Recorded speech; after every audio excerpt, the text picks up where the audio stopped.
During the early morning hours of March 8, 2014, Malaysia Airlines operated a scheduled flight from Kuala Lumpur, Malaysia to Beijing, China. This was one of the 2 daily flights and had a total of 239 people on board, including 2 pilots, 10 cabin crew members, 227 passengers, and over 14,000 kilograms of cargo. After just over 45 minutes into the flight, the plane will disappear from any radar, never to resurface again. Over the next 9 years, professionals, family members, and internet sleuths will offer their theories on what could have happened in the air on that fateful night. Could the events preceding the flight offer us any insight on what could have brought this plane down? This is the story of the disappearance of Malaysia Airlines flight MH370. Detective unit, I truly don't know where to start with this one, Do I start off with a trigger warning? I think that would probably be the best option, telling you how I have structured this research, because I have read a book on this case and I want to recommend it to the whole world, because I'm a sucker for books written by journalists. I've studied it. There is just a constant need for more knowledge, the constant curiosity that somebody needs to feed in me every single day. That is why I like books written by journalists, because I technically still consider myself one, even though this is the closest to journalism I have probably ever done in my life.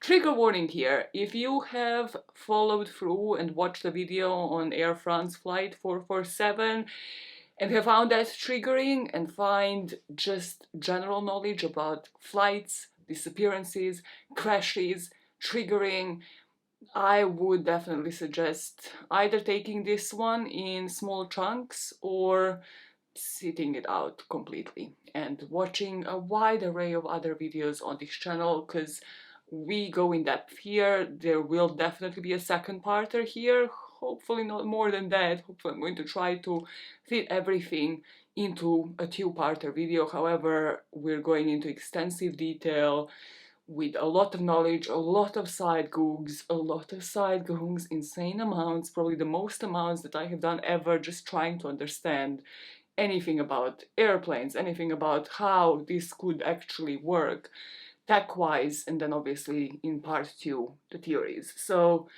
trigger warning aside, let me walk you through the structure of how I plan to structure part 1, and then I'll talk about structure part 2 after. Just like I've done with the AF447 video, I think the easiest way to understand any of this is for me to actually put you into the points of view of different people here. So I will be putting you into the point of view of the crew, for you to understand what potentially could have happened and what could have gone down in the cockpit, speak about the plane a bit, then put you into the point of view of passengers, put you into the point of view of Florence herself, who was viewing the CCTV footage at the airport, and then going back onto the plane and the POV of the crew. And then we are going to go into the point of view of the families to finish this video off, to wrap it up and speak about the official theory of the case based off of almost a month of investigation post the plane disappearance, and what had happened according to the data that they have received, and what happened actually according to the authorities.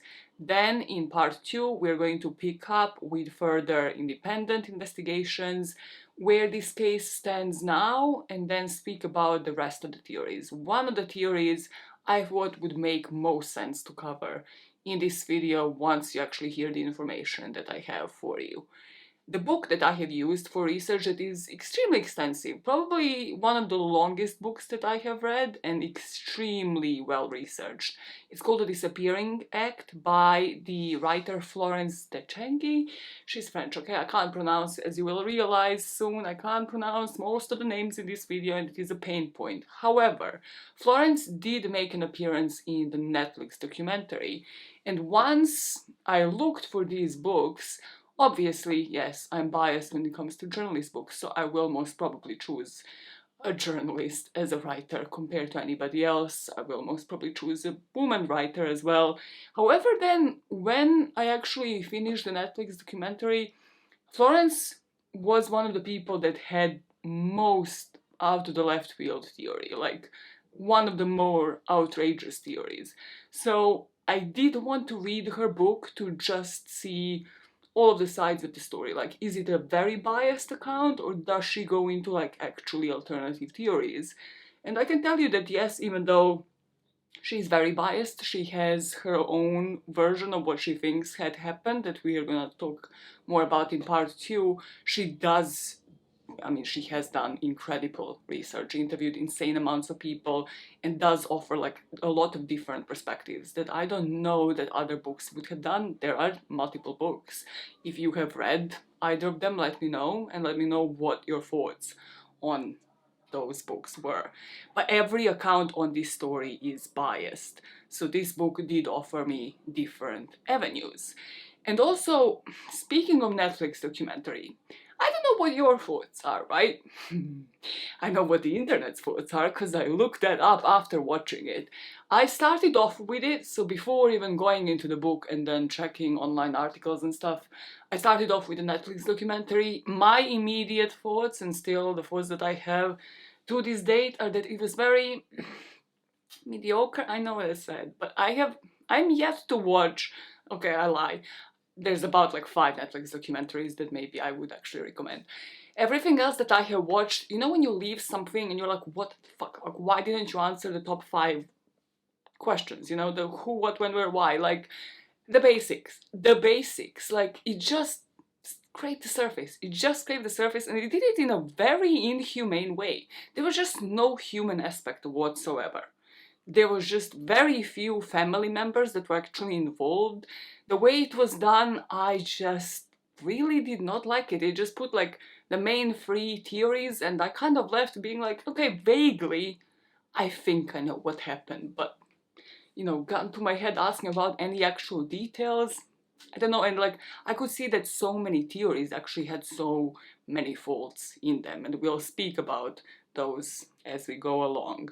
So, what the internet also hated about the Netflix documentary, though, in particular, and it was actually taken down by the authorities in Vietnam, it was that they have kind of portrayed that Vietnam had no input whatsoever. Like that their efforts to search for the plane were non-existent, and that pissed off Vietnamese authorities, and they have had it removed from what I've heard, at least like the first episode, I think, of the documentary. In terms of like actually a better watch, and the one that I will be playing throughout this video, I have seen a documentary on a YouTube channel. YouTube channel is called Best Documentary. I think this was genuinely dubbed and like translated from French. I think this is like done by people in France and then was just translated, because there's like some poor translations when it comes to like translating flight into a robbery. So just note that if I'm playing anything from this documentary, translations and certain words might not be the best. However, it does a better way of making the story flow. And in an attempt to see what theory in part 2 flows better, we have to start from the beginning. We have to start from March the 7th, 2014, the night when the passengers and the crew will be boarding this flight. The passengers and the crew are going to be boarding what is known as a red-eye flight from Kuala Lumpur to Beijing. And this is the midnight to dawn type of flight. It's called red-eye because the passengers don't end up getting enough sleep. And also because of the length of the flight as well, we don't have the situation where with AF447 we had to have another pilot for them to take the nap on the flight. So it would be just a pilot, co-pilot, and then 10 crew members, and the rest would be the passengers. And as Florence will point out, this flight would take place on a Friday, so the passengers and the type of people that you will see boarding this flight would usually be different. Those would be the people that are going to spend the weekend with the families, and usually not like businessmen or other types that you would maybe see on Monday or during the week. Most would be dressed for the cold weather of northern China compared to the heat that they are leaving behind in Kuala Lumpur. They are going to be welcomed by 12 crew members, 2 pilots and 10 cabin crew members. all of them Malaysian citizens. So let us speak about the co-pilot first. The first officer of Flight 370 was Fariq Abdul Hamid, who was 27 years old at the time. He began his career with Malaysia Airlines in 2007 as a cadet pilot and then worked his way up to become a second officer of the Boeing 737-400 airliners. This flight would have been a milestone flight for Fariq. It was his last training flight, after which he was scheduled to be examined on the next one and then become fully certified. Up until this point, he had accumulated 2,763 hours of flying experience. And for somebody who was 27, getting the certification, getting this achievement, and flying with a national airline would be associated with national pride. So professionally, for his age, this man is thriving. And he seems to be doing exceptionally well when it comes to his private life as well. He was in a relationship with another pilot, and apparently they have met during flying academy days, and they took their relationship to the next level, and he proposed to her. They were fiancés at this stage, and his wife-to-be was working for Air Asia at this point, so the low-cost airline that was a competitor to Malaysia Airlines. Now, all of the comments online and from people in Fariq's life speak positively of him. It is said that he was responsible and honorable individual, that he spent his free time coaching young people in five-a-side football, that he had recently given some t-shirts to the team. His father was heard to say that he was very proud of his son. His grandma characterized him as a good son, obedient and religious, and these comments aligned with the perspective of Fariq as a good Muslim, humble and quiet, that were expressed by the members of the neighborhood mosque. On the surface, everything seemed great, but as will become the case with the pilot as well, after the fateful flight, a lot of dirt came out about these two individuals. Before I go into it, let me just say this is like personal life gossip of what they got up to. Sometimes yes on shift, sometimes possibly whether or not they were that much of a good Muslim, faithful type person, right? Which I can understand why somebody would look into. I get it, but I cannot for the life of me think why there was so much of a focus on both of these individuals compared to literally anything else. Because if we are speaking about the topic of one or two of these pilots potentially and very much allegedly, we don't know actually what happened on this flight, taking the plane down, right? Whether it was mass murder suicide, whether it was teamwork, whether it was one person, whether it was two, and the most information you can find on either of these individuals is about how creepy or flirtatious their intentions were with other women online. Which again, we're not dealing with a case of somebody doing something to their spouse or potentially being unfaithful and then that proving to be the motive because this was like a murder of a spouse or a murder of a mistress. No, that is not the case that we have on hand. So just going into this whole gossip drama, I will tell you about it because it is what you will read on the internet, and if I don't say anything about it, then people are going to be like, you didn't research this properly. However, do I think that any of this information on the co-pilot and the pilot about their personal life is relevant? Absolutely fucking not. So, the first officer, Fariq Abdul Hamid, was said to have been inviting two South African teenagers into the flight cabin for the entirety of flight during 2011 from Phuket to Kuala Lumpur. He and his colleagues were said to have entertained the two girls. It doesn't go into further details as to what this means, that they have actually been smoking cigarettes inside of the cockpit and posing for pictures with them. And this information mostly came from a girl called Yonti Ross, who was a South African woman at the time, and she was featured in the interview on a current affair in Australia once this accident, or once rather this potential crash had happened. She will share the pictures, so there are the pictures of this online, of all of them inside of the cockpit just posing and smiling. She had also said that she was invited with her girlfriend into the cockpit during that flight, and this had actually happened while they were queuing to board the plane, that Farik had actually approached them as he was just walking past. And the whole premise here is, well, they were in Thailand, in Phuket, like it's a tourist destination known for the beaches and the hostess bars. And the women were invited to join the pilots in the cockpit, and they ended up staying for the entire hour-long flight, including takeoff and landing. This woman never said that she felt in danger. She never even accused him of something overly sexual happening. She actually described that the pilots were just smoking frequently, twisting around in their seats to face the women instead of possibly like focusing on how they were manning that plane. And simply, yes, this can imply maybe this was a regular occurrence. Maybe every single time that the pilots would board a plane, or Farik rather here would board a plane and he would see women, he wouldn't care about their age. That is problematic, yes, because this woman was a teenager at this point. Maybe this was something that happened every single time. Maybe he wasn't as obedient or faithful or as great of a co-pilot, focusing on the actual thing, like when it comes to manning that plane, as it seemed. But does it indicate that he will do something to the plane and to over 200 people on board? Again, in my opinion, no.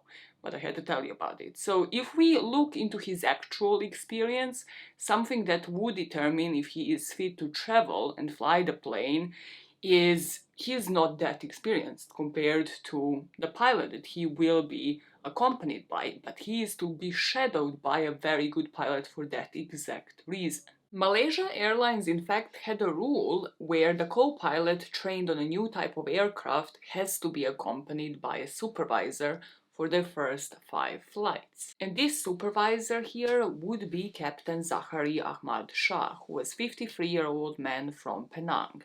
He joined Malaysia Airlines as a cadet pilot in 1981, and he became a second officer with the airline in 1983 after completing his training and getting his commercial pilot's license.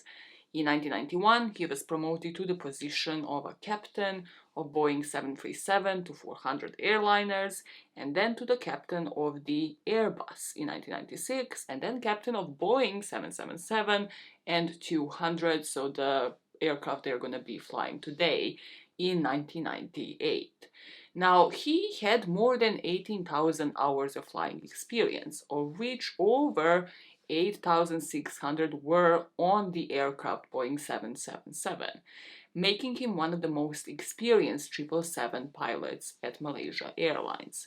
Farik, with just 39 hours on this aircraft, would have been among the least. We have some more information on the pilot here compared to Farik, and Florence really interviewed a couple of people from his family just to get a lot of insight on who this man really was.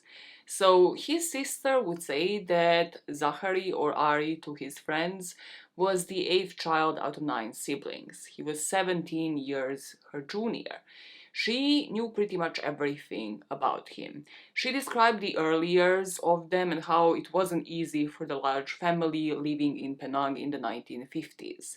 That the dad was a policeman and their mom was uneducated at the time, so they lived in the poor quarters of that township. The children clearly understood the importance that they had to do well in school, or else. And they mentioned the sister who ended up becoming a psychiatrist in Ireland, another one who was professor of sociology in Malaysia. So really the emphasis was always put on fight and hustle. Basically, like, try to get as far in your career as humanly possible. To the point that the sister actually said, like, they used to tease Zachary because he was the only one out of the 9 children that actually ended up not going to university. But his family might have gone for the usual sibling teasing of this kind, but no friends from this period of time had a bad word to say about Zachary. If he would see somebody having trouble with their homework, he would drop his bicycle, go help them out. But also, he was very much known for being creative from a very early age, and this is something that kind of followed him through his life. His sister would recall, like, even with the free time that Zachary had, despite of his pilot hours, he was a skilled inventor who would work on almost everything. One of his latest inventions was a remote control to raise and lower a chandelier in his home, for example. And whenever he would cook something new, he would always bring it to the family to taste it. On one occasion, Zachary even tried to convince his sister's husband that he had made the steamed dumplings that he had added to the broth, and it just showcases that he loved cooking and then sharing his cooking with others. He always was passionate when it comes to being a pilot, right? He didn't want to go to university. However, he knew that he had a strong passion for flying. He attended his first pilot training course in the Philippines before joining Malaysia Airlines immediately after. And according to his employment letter, which Florence got access to from Malaysian police file about him, he started working with Malaysian Airlines in 1981. Over time, he advanced to the highest positions available for a pilot in this company, serving as the Boeing 777 pilot, instructor, and inspector. And this is when you see Zachary combined his two passions, educating people and then the knowledge of planes.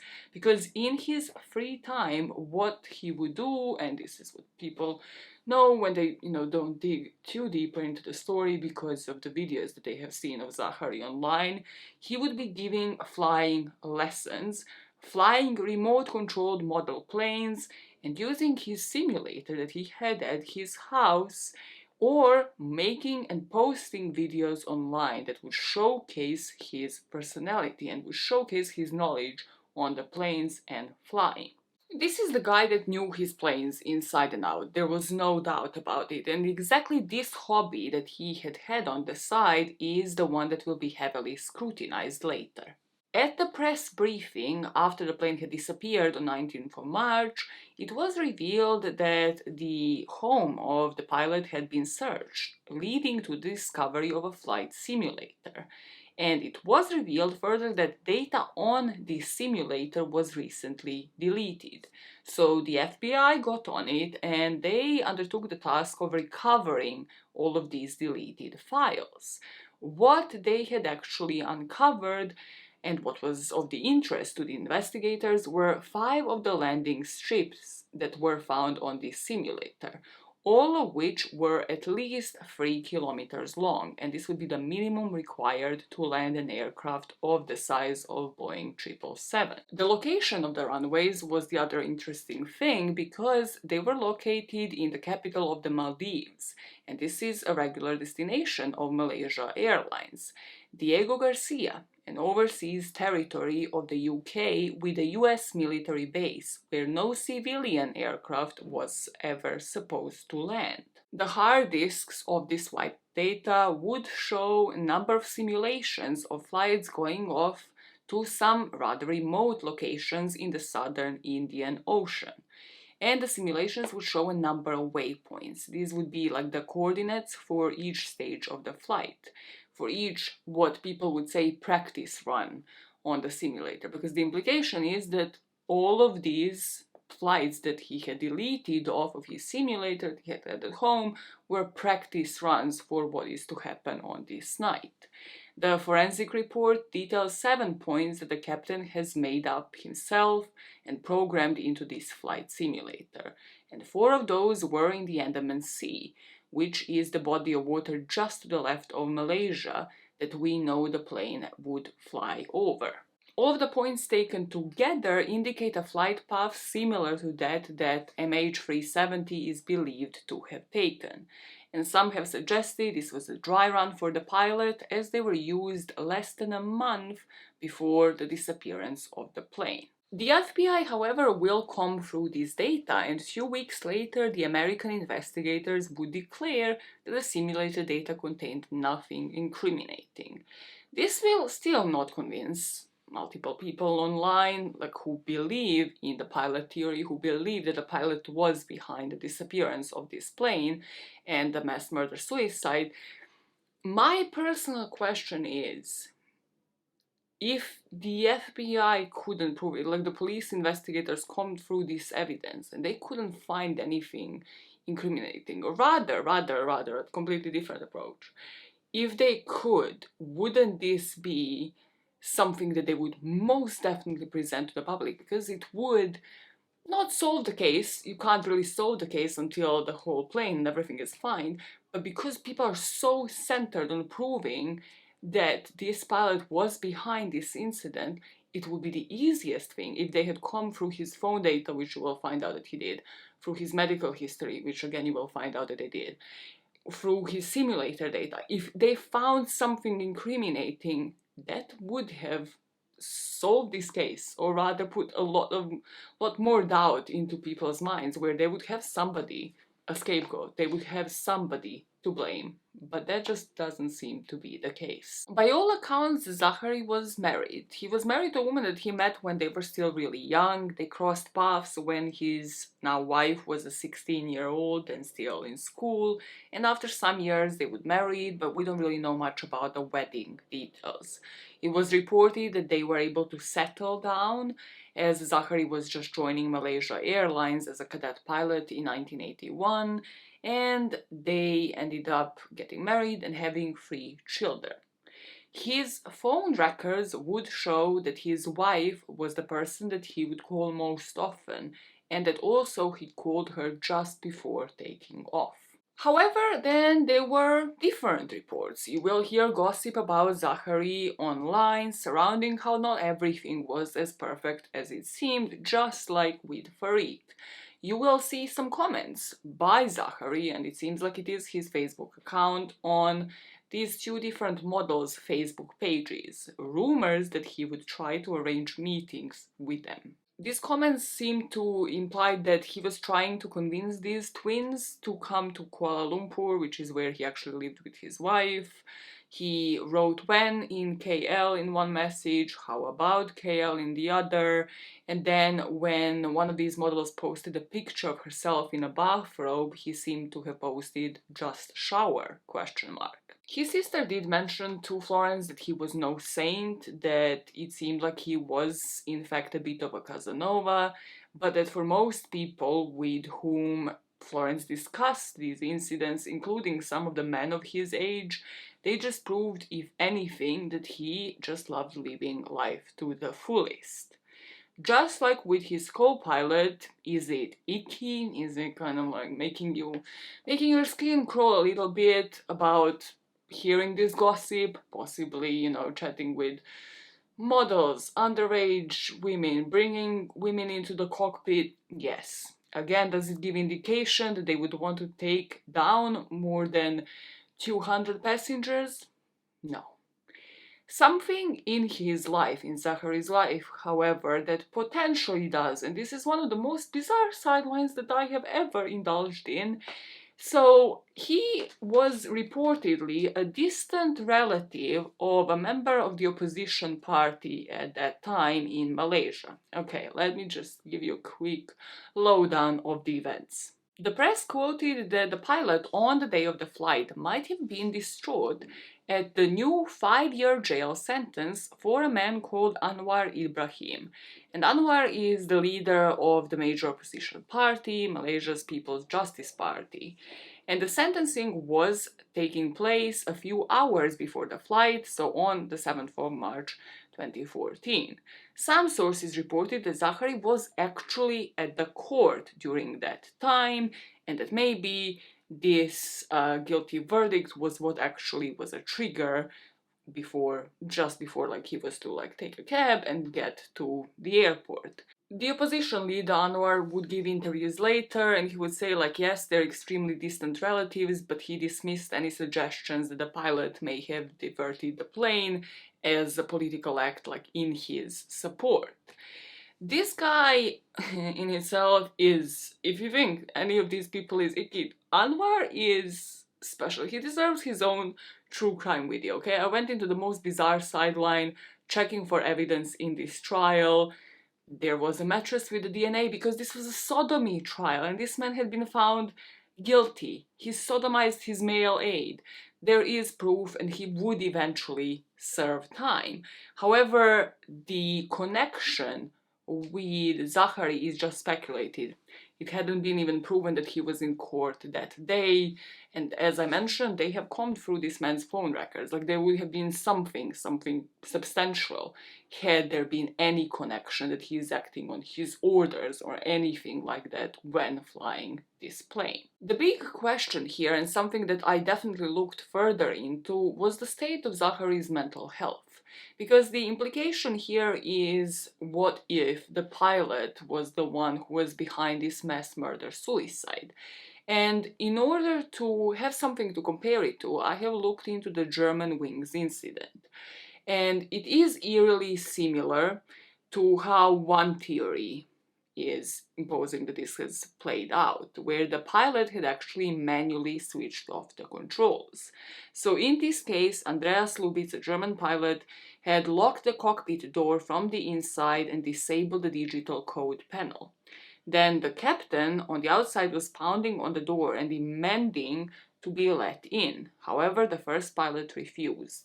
Alone in the cockpit, he would intentionally set the automatic pilot instructions for a plane to descend until it collided with the terrain, committing a mass murder-suicide. In the case of Andreas Lubitz, however, this guy was suffering through serious depressive episodes. He received a treatment for it for about a year and a half, and it was recommended by a doctor that he needed special regular medical inspection. However, he was hiding all of this from the airline. He also was fearing that he was losing his vision. He hid that from his employer.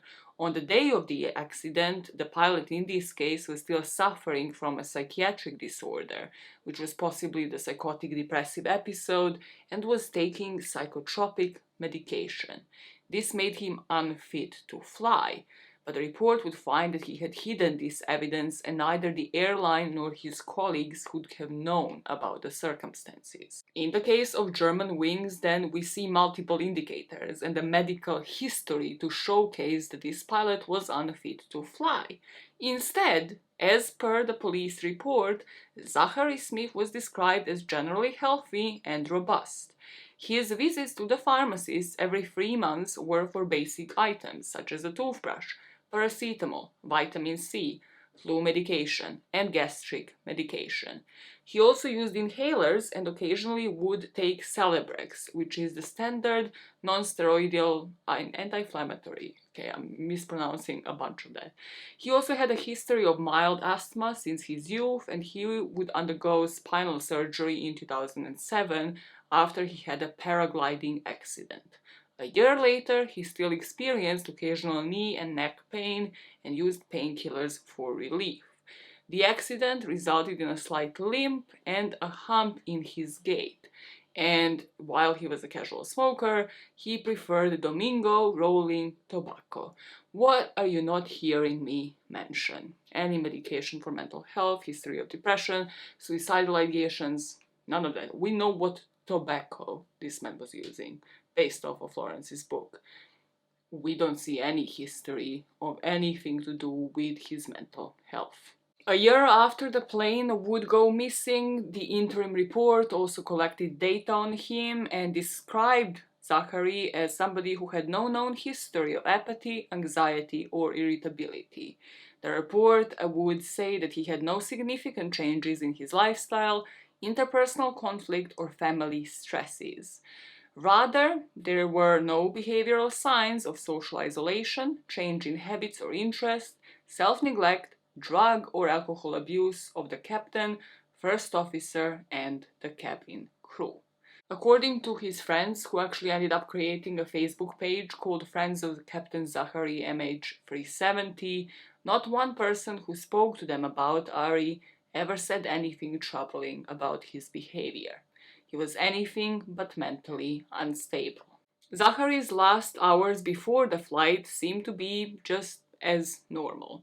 He was actually sleeping, like he had taken a nap, and then he just walked out of the house. He was escorted by a maid, apparently, who was carrying his luggage, while another maid would stand at the door. Then the Malaysian Airlines hires the cabs to transport the pilots and rather the staff actually to the airport. So he went into a cab and he was joined there by a chief air stewardess for the ride.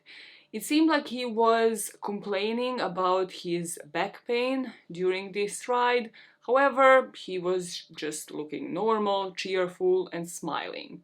According to the cab driver, he didn't make or receive any phone calls during the drive, he didn't even smoke, and he called his wife Faiza just to say that he had reached the airport once he did. There was only one other encounter once Zachary actually did reach the airport, and before the boarding, at around 11 p.m., he ended up bumping into an old friend of his who was the retired person, like retired employee of the Malaysian Airlines. And this would be in the departure hall. They just kind of like politely chatted to each other. And to this man, Zachary also looked entirely normal. So he checked his email account at about like 11:13 p.m. and shortly after he would end up boarding the plane. You would actually be able to see CCTV footage of both co-pilot and the pilot go through what will be described as very lax security and then ended up boarding the plane. At the gate in Kuala Lumpur, as Zachary was overseeing the refueling of the plane, 227 passengers would be boarding and taking their seats. They were from 14 different countries, but the majority, 153 of them, were from China, and more than half of the rest were Malaysians. Among those on board, we would have a generation of distinguished calligraphers. There was actually a group of 24 Chinese artists and 5 staff members that were on board of the flight returning to China after attending a cultural exhibition in Kuala Lumpur. So they all came from different regions in China, but the oldest passenger on board was 79-year-old Lu Butang, who was a renowned calligrapher whose work had been included in dictionaries by cultural institutions in China, Britain, and the US. There was a 73-year-old calligrapher and retired professor who had earned numerous accolades for her work, Zhao Zhao Fang. According to reports, there was a doctor called Yu Chen Li who had recently completed his doctoral engineering degree at Cambridge and had begun working in a prominent geotechnical position in Beijing. A spokesperson at Cambridge University would confirm that he was a talented and likable person who had a bright future ahead of him. There was a couple who was returning home to their sons after they had been vacationing on a beach in Vietnam, and they were en route back to Beijing.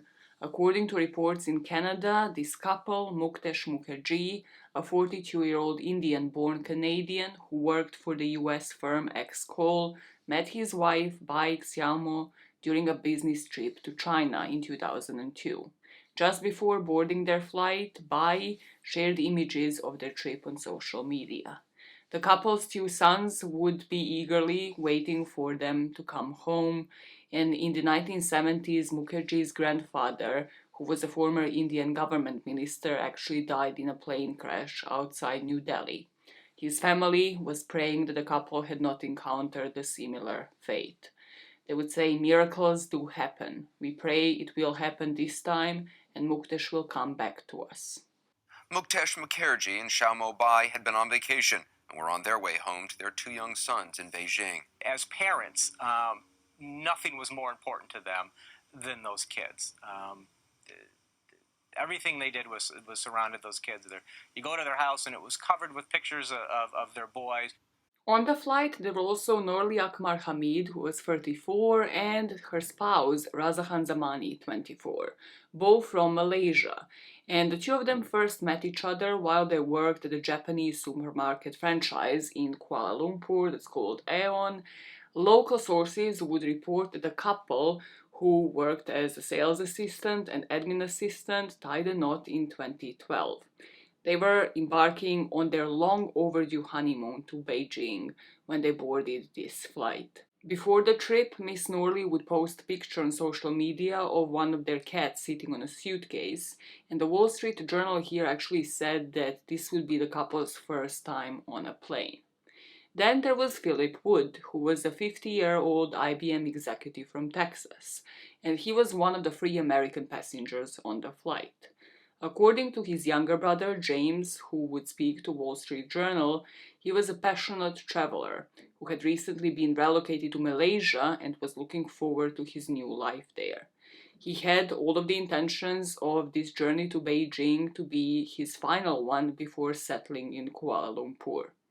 Reports would suggest that he had 2 sons from a previous marriage that lived in Texas, and his dad told the New York Times that the family was trying to stay strong during the difficult time and come to terms with the tragedy. In Beijing, an American woman waits with the same eagerness, the return to China of his partner, Philip Wood, also a passenger on flight MH370. We're in the process of moving from Beijing to KL.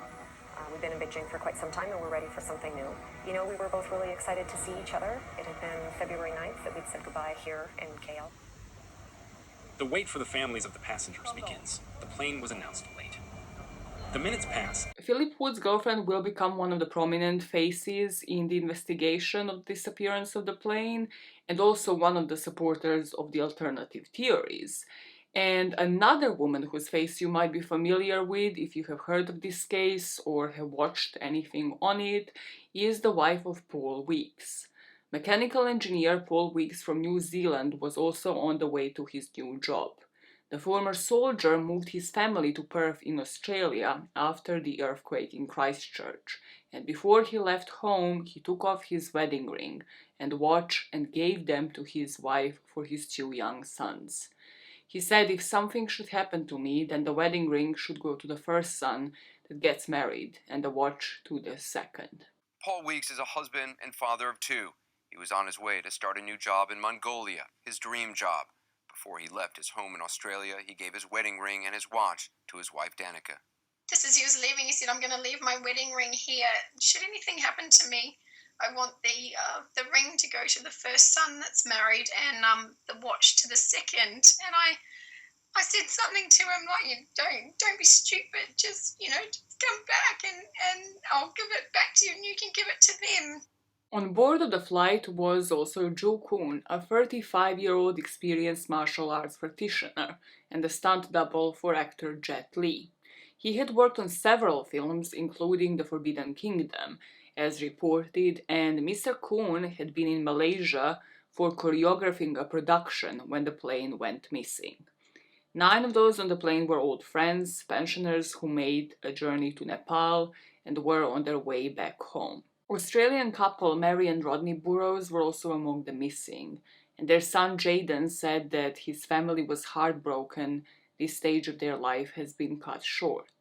Reports say that they had been traveling with friends and fellow passengers Catherine and Robert Lawton.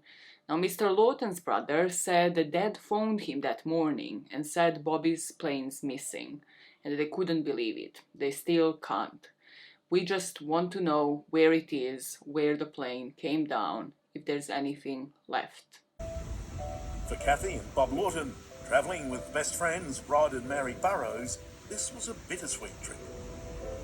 Kathy was losing her eyesight due to glaucoma, and they'd embarked on this 5-week holiday to Malaysia and China before her sight went completely. My last words to both of them, I gave them a kiss each and just said be safe and look forward to seeing them. Amanda Lawton is Kathy and Bob's daughter. Jeanette McGuire is Kathy's sister. But she was very, very nervous actually about that flight. She kept asking everybody how safe was this Malaysian Airlines. She didn't know enough about them. We all just said they're great, worldwide state of the art. Do you think she might have intuited something? I think so. Pretty much from about November last year, she was going on about how she's been having all these bad dreams, nightmares, and we're just like, Mum, you're being silly, you're just being a worrywart. 30-year-old Huang Yi was also on her way home to her 5-year-old daughter. She works for a semiconductor company based in Austin, Texas, and was on board with 19 of her colleagues. Rodney and Mary Burrows from Australia are looking forward to becoming first-time grandparents after they returned home. They were beginning a long-planned trip with their good friends Catherine and Robert Lawton. The Lawtons were known as doting grandparents. A friend described them as passionate travelers. This group of artists from China were in Malaysia to display their work. Most of them were on the flight back to Beijing. Among them, the oldest passenger on board, 76-year-old Liu Rusheng, a renowned calligrapher who was traveling with his wife. Then there was the youngest passenger. At just 23 months old, Wang Mokheng was one of the youngest passengers on board of the flight. He was returning from a week's holiday in Malaysia with his mother, Zhao Weiwei, 32, and his father, Wang Rui, who was 35. Two of his grandparents were also on board of the plane. The families of other children of the Mokheng's daycare center joined the family in Malaysia but returned on separate flights. His family reportedly said that they were trying to get away from the bad air in Beijing for a while. The loved ones of these passengers have waited with prayers and with hope. Strangers, mostly children, have left pictures at the airport in Malaysia. This one reads, "We miss you, we love you." This one simply says, "Please come back." The writer of the book got access to the CCTV that I couldn't find anywhere, but this would be the CCTV from the airport of the passengers standing out in the crowd as they were going through the security. And there she would spot the 20 engineers and researchers employed by the American electronics company Freescale Semiconductor, all of whom were Malaysian or Chinese. It's also possible to recognize some of the passengers referred to in the press reports, such as the celebrated calligrapher with the magnificent white hair, the stuntman who had an impressive career under his belt, and then also the Australian couple. The Australian couple that, for example, stood out because one of them was holding an Akubra, which was a well-known Australian headbrand, in his head. The four French passengers also stood out in the mainly Asian crowd. A mother, accompanied by three young people, her daughter, one of her two sons, and his French-Chinese girlfriend. After a week's holiday in Malaysia, they were returning to Beijing, where they live. At this very moment, their dad was in Paris. He was set to board another flight from Paris to Beijing a few hours later. And when he does, all he would know is that his wife and children are on their way there too. At the same time, Ghislaine Waterlos is also on a plane bound for Beijing. He is eager to be reunited with his wife, Lawrence, 52 years old, and two of her children, Amber, 14, and Adrian, 17. On the evening of March 7th, I took a plane from Paris to Beijing. My family was coming back from a week in Malaysia, vacation, February break. I had to spend the second week with my children. The dad here is one of the main faces of the investigation of MH370, at least when it comes to Europe. And his name is Ghislaine Waterloo, originally from France, but had been living with his family in Beijing, China for 6 years. In March of 2014, him and his college-going son Alex were in France. And his wife, Lawrence, the 17-year-old son Hadrian, and 13-year-old daughter Ambre were on the beach vacation near Kuala Lumpur. So they had actually planned to split their family this way in order to plan their trips carefully so they could maximize the time that they spent together. The other Caucasian passengers were the middle-aged American, two young Iranians, a New Zealander, a Russian, and two Ukrainians.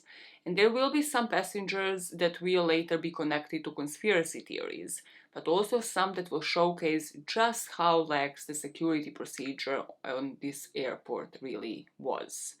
The two Ukrainians, for example, had completely untraceable tickets.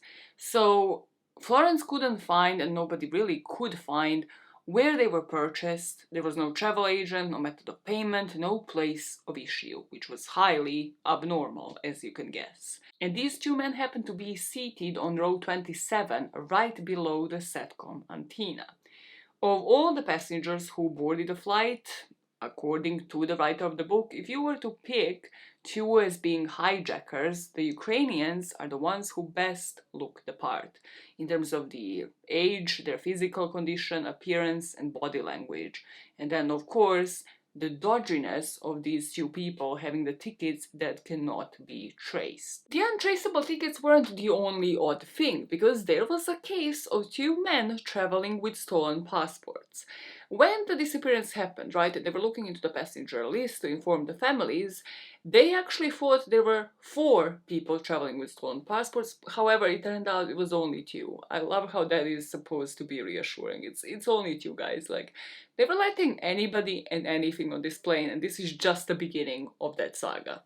So when the passenger manifest was first released at the end of Saturday, 8th of March, the spokesperson for the airline had said that this is the list of everybody on board and that all of the families have been informed. However, then 2 of the survivors came forward. These 2 Italian men called Luigi and Christian. Unfortunately, the family of Luigi, who had his passport stolen 6 months before this, was not informed of his apparent disappearance. Christian, however, was from Austria, and he was also safe at home when the flight went missing, having his passport stolen in Thailand 2 years before. However, it would then later be discovered that the 2 men from Iran, Puria Nur Mohammed, who was 19, and Sayed Mohammed Delabar, who was 29, had been using the stolen passports that they bought in Thailand. Everything about this is eerie. Like, was there a passport check in place? Why didn't they notice there were people who have clearly not looked like themselves in these passport documents? However, also then imagine if you are a survivor. Like, yes, you feel lucky for a second, and then you hear this on the news and you hear that you are among the dead, right? Like, your name is there among the dead. You're like, no, I am alive. However, how did this even possibly happen? This provided also the ideal lead on the terrorism front that was anticipated when it comes to the theories. However, later Interpol looked into this, the 2 Iranian men that were traveling with the stolen passports, and they would announce that the 2 men had no terrorist connections. They simply hoped to rejoin their families in Europe and tried hiding their nationalities traveling via Beijing. In total, out of 239 people on board, 153 were Chinese citizens, followed by 50 Malaysians, 7 Indonesians, 6 Australians, 5 Indians, 4 French people, 3 Americans, 2 Ukrainians, 2 Canadians, 2 Kiwis, 1 Dutch person, 1 Russian passenger, 1 Chinese, and 2 Iranians. It was almost midnight on Friday, the 7th of March 2014, and Kuala Lumpur International Airport switched to the nighttime mode. Most of the shops were shut at this time, and the passengers are just waiting before their gates. And at this airport, like, the procedure was that the passenger and hand luggage security controls are carried out just before boarding. This would be a familiar procedure for the seasoned air travelers. So they would put their belongings on the scanner, take out their computers from their cases, remove the belts, empty the containers of the pockets, the usual thing. Sometimes they even had to take off their shoes and their socks. However, what Florence would witness on those videos, the security controls were not that strict. Some slackness was very much visible. Just like with the videos that you have seen with the pilots, they would not be returned back if they would have a wristwatch, if their belt was to trigger the security alarm. There would be bottles of water that would have been scanned, and then you would see, like, at the other end of that metal detector, just the passengers taking the bottles of Coke or water or whatever, instead of, like, emptying the liquids before going through the scanner. They would be going through the security archway still wearing a coat, a belt, or a hoodie. It is 22 o'clock. Surveillance cameras show the pilot and the co-pilot safely pass through the security gates before getting on the plane. Nothing to report. Next are the 10 hostesses and stewards of the Malaysian. It's a very ordinary, trivial theft. The pilot and the co-pilot will take note of the flight plan, will observe the list of cargo, freight, are going to look at the weather, which is good that day, and take a quick look at the passenger list. It's a robbery like there are 20,000 every day in the world. An hour later, passengers bound for Beijing are invited to join the departure lounge of Flight MH370. Boarding is as ordinary as it gets. Check-in, luggage check, passport control.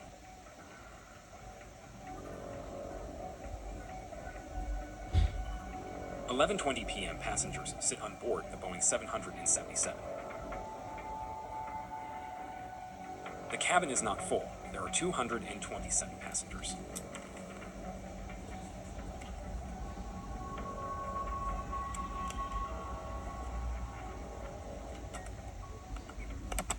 We mainly have Orientals, Chinese people, Malaysians stopping over or leaving for Beijing, and a few Westerners, including a French family who is the Watrellas family. A French family living in Beijing. The mother Lawrence, the daughter Amber, the son Adrien, and his girlfriend Yan, all seated in the same row. At 25 seats D, E, F, and G. There is also a rather unusual group of travelers, 20 Chinese and Malaysian engineers working for the same company. Freescale, an American company very advanced in miniature electronics. At seat 11C, another IBM engineer, Philip Wood, the only American adult on MH370. At 12:25 the Boeing was finally ready to leave. The aircraft they were about to board was 70% owned by the Malaysian government. They had had impeccable safety reputation. The business class travelers would anticipate the airline's chicken and beef kebabs with Thai sauce, and until 8th of March 2014, their last serious accident was in 1977. They had a good track record when it came to incidents without any flags raised. However, where they were underperforming would be their commercial results, meaning they weren't as profitable as they possibly once were. And this was basically due to the other low-cost competitors, like, for example, yes, Air Asia that popped onto the market. As for their operations, the track of incidents was normal. There was about 15 in both 2014 and then 2015, and every single one had reports on the case, like whether it was tires exploding on takeoff, whether it was engine problems, or whether it was something like smoke in the cabin. However, there was one incident in March of 2014 that seemed not to have been logged and had been hidden for about 2 days. And this would be the fire that broke out at 4 p.m. on 26th of March 2014 while the plane was at the avionics workshop. Now, what Florence put here is we don't have any details here, like how did the fire start, what equipment, what documents were destroyed or damaged, why did the fire protection system not work. There was just no explanation given for this one incident, and that was just unprecedented in 30 years of the activity in the same location. This was then followed by the disappearance of MH370, and then post this disappearance there was another aircraft that will be lost, rather shot down. 4 months after MH370, Malaysia Airlines would lose a second Boeing 777 over Ukraine, when it was shot down by a Russian-made missile with 298 people on board. The national airline share price would take an 18% hit. And this is when the airline's ability to survive after losing 85% of its market capitalization in 5 years was in question. There was a lot at stake, is what I'm trying to say here, and the airline would have to look into how to save face in the light of the disappearance of MH370 and then in the light of a plane being shot down 4 months later. That brings us to, beyond the passengers and the crew, while boarding, there will be some cargo that will be put on the plane. Did we speak about any cargo when we were talking about the AF447? No. Why?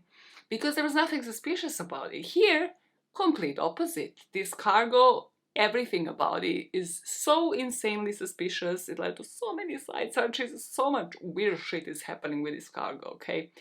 So, okay. Florence dedicates at least like a whole chapter when it comes to this cargo, and you will soon understand why. This is my too long didn't read version of it, trying to like simplify this as much as possible. So, the plane's cargo manifest had yet to be made public after this incident. However, this is something that should have happened, or rather should have been made available within minutes. Could have been made available within minutes, right? Because they logged this prior to the cargo being put on the plane. Cool, cool, unless there was obviously something to hide. It took the airline 2 months to produce this document. Now you might be wondering why. What is on this flight? Fruit. A lot of fruit. Mangosteens, to be precise. Once the document was finally published on the 1st of May 2014, it looked like it wasn't really complete. So the website dedicated to the flight MH370 would show Florence 8 PDF files. However, there were some files that were identical, meaning that some were missing. So the documents on the website were a series of poor quality scans and a lot of blank pages. The mangosteens, rather 4,566 kilograms of them, were stated to allegedly come from Muar, which is in Johor State south of Kuala Lumpur. Now, 4.5 tons, equivalent to, as Florence would put in this book, the world's largest hippo, would be at the back of this plane. Why is this sus, right? Like, it's fruit, it's a passenger flight, like, people can be, yes, transporting, like, fruit from one country to the next. Yes, because of the quantity of it. However, it wasn't even mangosteen season. That wasn't all, however. The local media would add to the confusion, saying that Muar, the town that was listed on the manifest as the place of origin, did not even have any mangosteen orchards. The Malaysia's Inspector General of Police will say, well, this is actually very easy to explain. Muar was not a place that they originated from, rather this is where this fruit had been packaged. Let's say all of this made sense for a second, right? 5-page form was required to transport this fruit, but it didn't exist because the documents, as I mentioned, were duplicates and then a lot of blank pages. There would be the investigation report that was published a year after the plane's disappearance, and it completely ignored this anomaly, stating that the mangosteen fruits on board of the plane originated from Posengkian, Muar, Johor, Malaysia. So not that they were just packaged there, rather that they came from this city. And about 2,500 kgs of this fruit was harvested from there, and then the rest from Indonesia. The report would even say that even at the time of writing it, the fruits are still being exported by the same company to Beijing in China. Florence offered in her book sort of like, if we are not believing that these were mangosteens, what else could it have been? It could have been genuinely anything, but she offered kind of the options of rhinoceros horns, elephant tusks, pangolin scales. Like, was it some sort of trade market that people maybe didn't want to be seen on the official documents? There was another bit of cargo that generated interest here.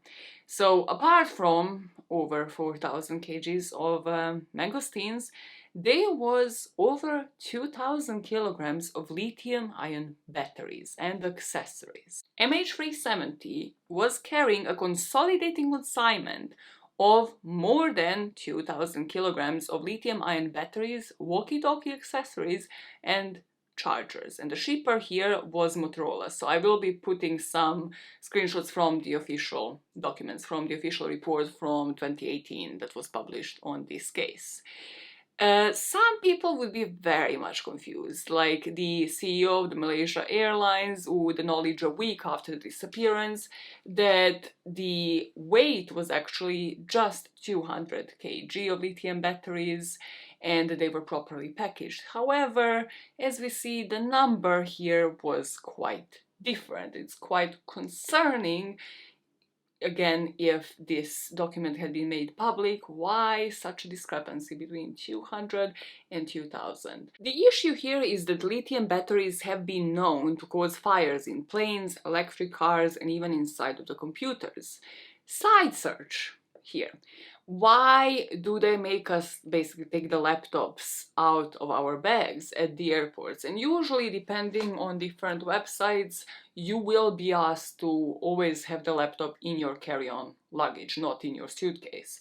So different reasons here, right? Taking your laptop out of the carry-on bag allows the security to more easily check whether something like explosives are concealed inside of the laptop.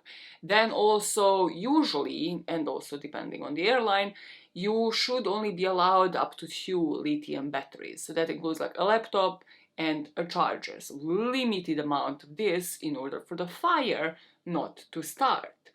However, in this case, we're talking about over 2,000 kgs of cargo. So going underneath these passengers, we are not even counting the batteries in their laptops and the chargers. We are counting just the cargo.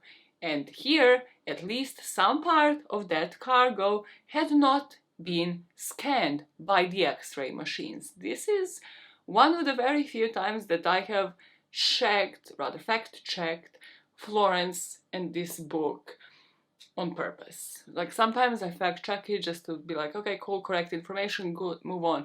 Here I was like, this cannot be true. This cannot possibly be true. What the fuck do you mean? Because we have had, right, the untraceable tickets, we have had stolen passports, now we are having some unscanned cargo because the reason here is that there were no available X-ray machines on the land side large enough to screen the consignments, so they just weren't scanned. So my question, my intrusive thought here was, if the metal detectors weren't available, would this flight have still gone ahead? If we didn't have a way to scan the pilots and the cabin crew and the passengers, would this flight have still gone ahead? Because apparently everything else was extremely lax about this flight. Would it have still gone ahead? You will have to wait 7 weeks for the company to finally publish the freight list. That list, there it is. But is it really complete? Several strange details catch the attention of families. Among the 224 packages stored in the cargo hold, for example, there are 2 tons of fresh mangosteen, a tropical fruit that looks like the lychee, that the Chinese love. And here, there is a small problem. The loading list we were given is completely crazy. We are told that there are 2,000 kilos of fresh mangosteen, whereas there are none in Malaysia at the time. So, if the packages don't contain mangosteen, what does it contain? This is exactly what passenger families want to know. The manifest is incomplete. What we are being given is wrong. When it comes to loading, there are things you obviously don't want to say. There is more worrisome. In the freight list, lithium batteries are also being charged. These batteries that provide energy computer tablets and mobile phones.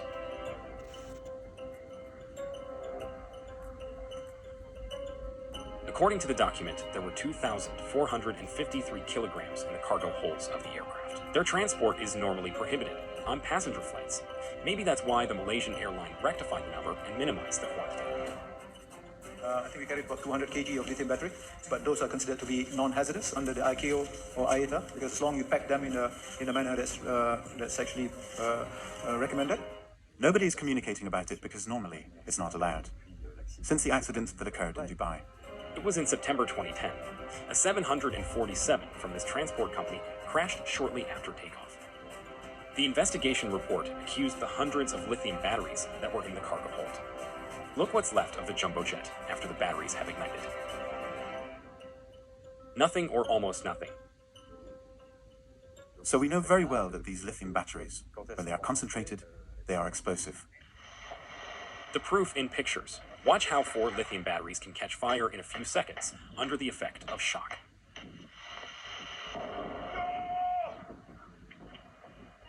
If one starts to explode, the others are going to explode too.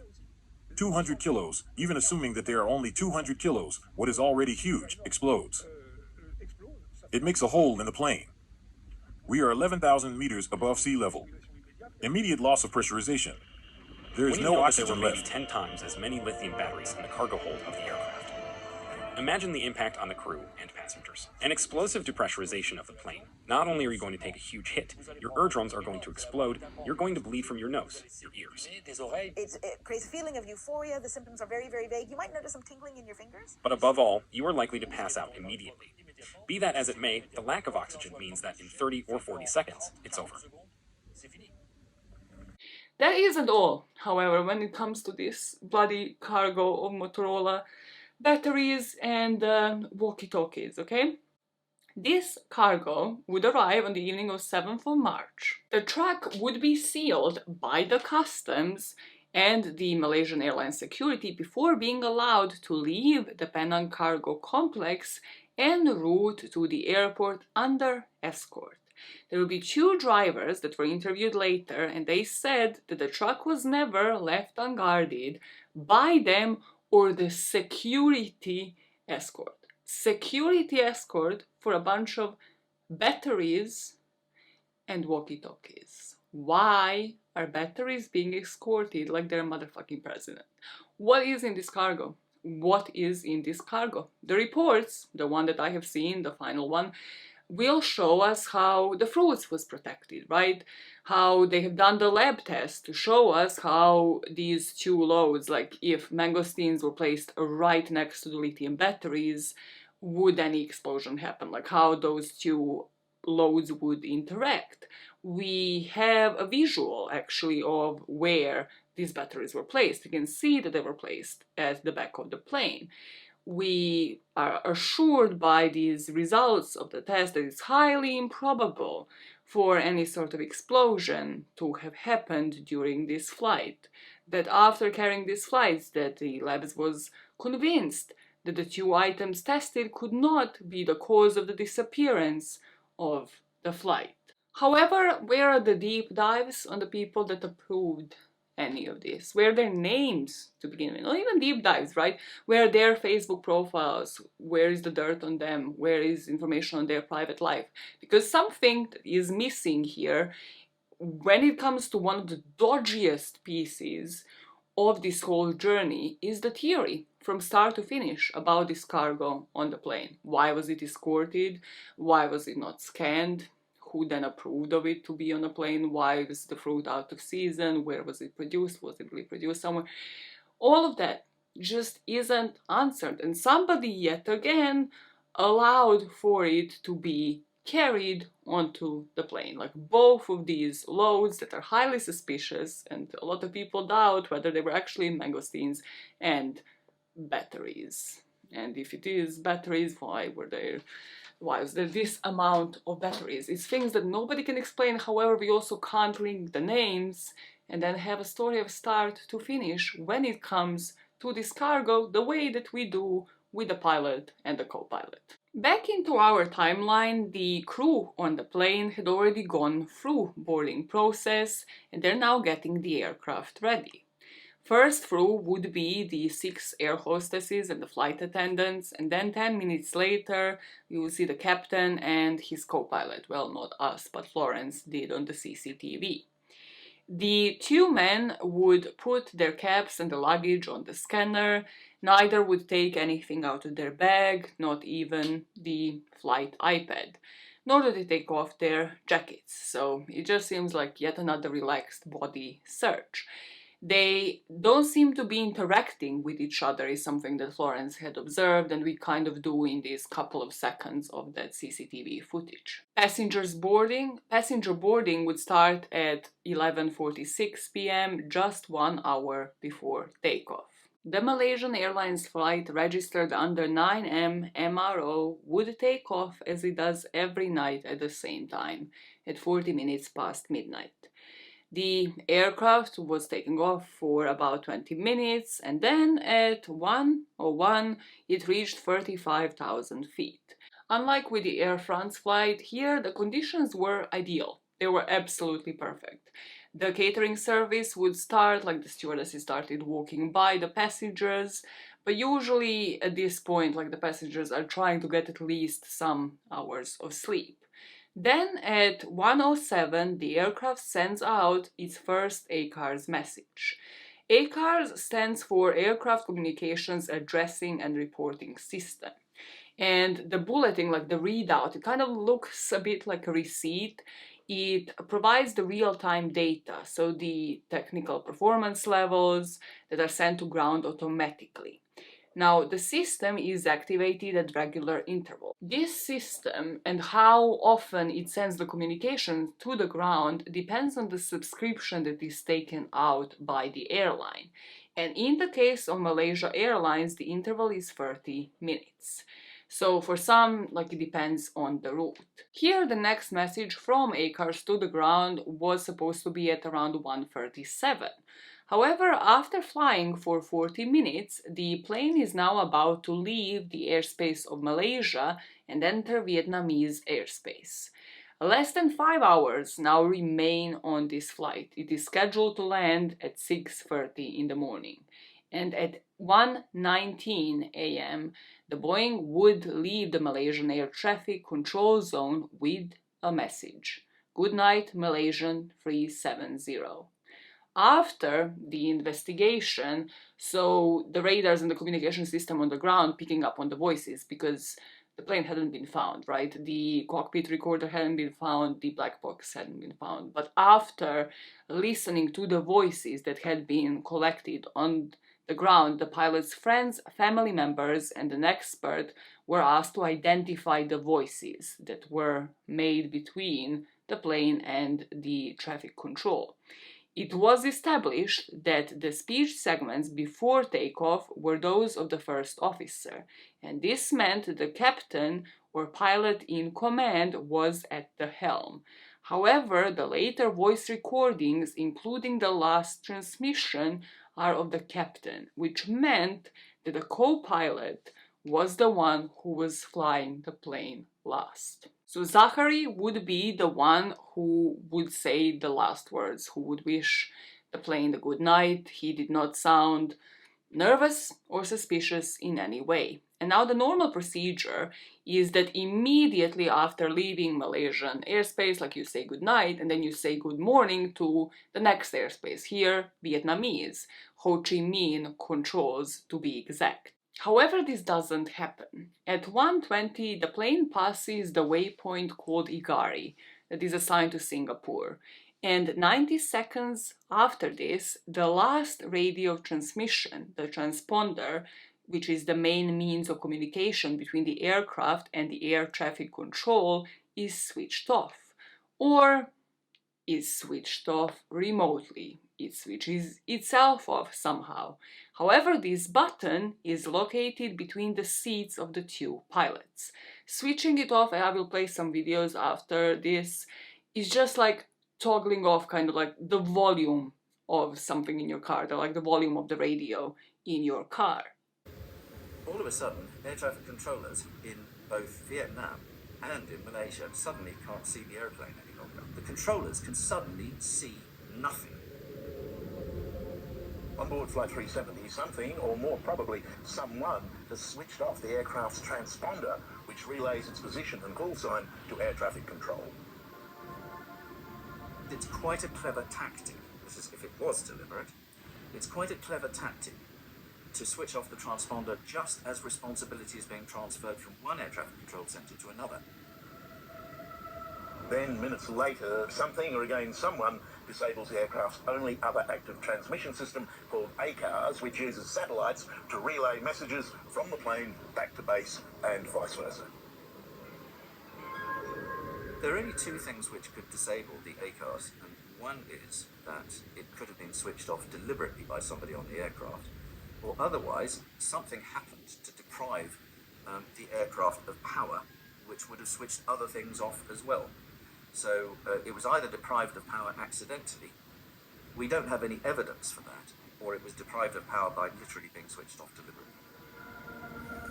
However, switching the transponder off is not something that you would do as a pilot, or at least from all of the resources that I have seen, is definitely not something you would do while the plane is still above ground. Like, yes, if the plane lands, you don't have to communicate with any radars anymore, any air traffic controls, cool, I think that's the point when you, yes, switch everything in the cockpit off. According to the information that was given to the Malaysian authorities 1 week after, the plane would now start to make the U-turn to the port side and then would head west-southwest. Then the ACAR system, the one that automatically controls the sending of all the technical information, is switched off as well. Or it switches itself off in some way. A quick breakdown here, and then I'm going to play some of the videos from the documentary that I have found on YouTube, right? So, transponders, they're offering air traffic controllers the location of a plane by calculating airspeed and altitude. And without it, investigators in that area are relying on a satellite that cannot offer a specific locations. Basically, think radar, where's the plane, transponders based in the cockpit. Pilot can just switch it off as and when they want to. However, ACARs, they are transmitting the messages to the ground describing the flight phase, the time at which it occurred, and other related tech information, such as like the amount of fuel on board, or the flight origin and destination. And these messages are used to track the status of the aircraft and the crews. ACARs, however, are not located at the cockpit. They can be. It really depends on the aircraft. I have watched some videos where ACAR system is located under a hatch inside of the cockpit, and then the pilot can, yes, just walk down there. When it comes to ACARs, it really looks like a whole creepy basement, like at your house, you know, when you have like all of the fuse boxes or where you top up your bills and stuff. Yes, that, but on a scale of a plane. It is where you technically can go into an avionics bay, which is what they're called, and switch these systems off. Pilots, however, are not even trained on how to do this, and only those who would want to, yes, go out of their way would know exactly what to look for. Like, because this is kind of a technical job. It is, I don't know, a mechanic's job, right? Like, yes, you can just pull off different switches and different fuses, but you don't actually know what one of those does compared to the other, unless you really know those systems and really know what you're looking for. As I mentioned, then the ACAR systems are usually under a hatch, and yes, depending on the aircraft, they can be in the cockpit. However, on this flight, by most accounts and that Netflix documentary, they were hidden in the underfloor avionics bay just behind the flight deck. So not in the cockpit, but you get out of it and then it's behind the cockpit and in between that area and then like what is probably the first class area. It's not under a lock and key, so somebody would just lift the carpet, find the box, lift it up, and then get inside of the creepy little dungeon and then find a way to switch the ACAR system off. I'm going to play some videos to explain where this is located and also for you to visually be able to process this. In a Boeing, the transponder, and the ACARS. If you turn off the transponder, which is very easy to do, just switch it to off. The plane disappears from the radar screens, purely and simply. Deactivating ACARS is a different story, because the system is hidden in the cargo compartment of the aircraft. To access it, you have to go to the cabin. Lift a hatch and go down to reach an imposing electrical panel. To cut ACARs, you had to access a breaker, therefore a fuse, and you had to pull a fuse to put the ACARs out of service. I don't know them, but one of these fuses cuts off the ACARs. ACARs, you have to go in the hold. You have to know where the breakers are to cut it. I never learned, and none of my colleagues that I telephoned, British or French, he did not learn how to go and cut an ACARs in his machine qualification. I don't know how to do it. So who could have deactivated ACARS from the Malaysian Airlines Boeing? Either this pilot knew the place because he had learned about it, which is quite complicated. Well, if he's a terrorist, he knew the procedure, this fairly rare, exceptional procedure, to find the location of ACARS and especially to be able to unplug it. As I mentioned, pilots are not taught the procedure of how to switch avionics off. However, they have the ability to go into avionics bay and also to switch the transponder off. And the reason as to why that is the case that I have found online is that the aircraft should not be designed to fight its pilot. So this is why this is possible. I have then gone into like side goes on why would you ever as a pilot want to switch the transponder off or to go into the avionics bay and switch anything off, ACARS in particular here. And on both ends, I found that this is done in the interest of safety. So when it comes to transponders, the device could have an electrical short or catch on fire, and pilots would want to shut it down rather than risk a fire spreading to the rest of the cockpit or the airplane. When it comes to the ACARS, similar reason, like fire and electrical system protection. It's important to have the ability to isolate a piece of equipment, either by a standard switch or, if need be, through a circuit breaker. So that kind of explains why they wouldn't lock something like this away from the pilots. All of the videos, however, that you have watched, that I have watched myself, Netflix itself, makes you think that the transponder is switched off first, and then the ACARS. However, looking at the logs, we have the last ACARS transmission, which was at 107, as I have said, and if they're on the subscription that Florence mentions, like the next one should be at 137, and that doesn't happen because the transponder is also switched off. However, what I am trying to understand here is transponder is switched off at 120. So how do we know the exact moment that ACARS is switched off?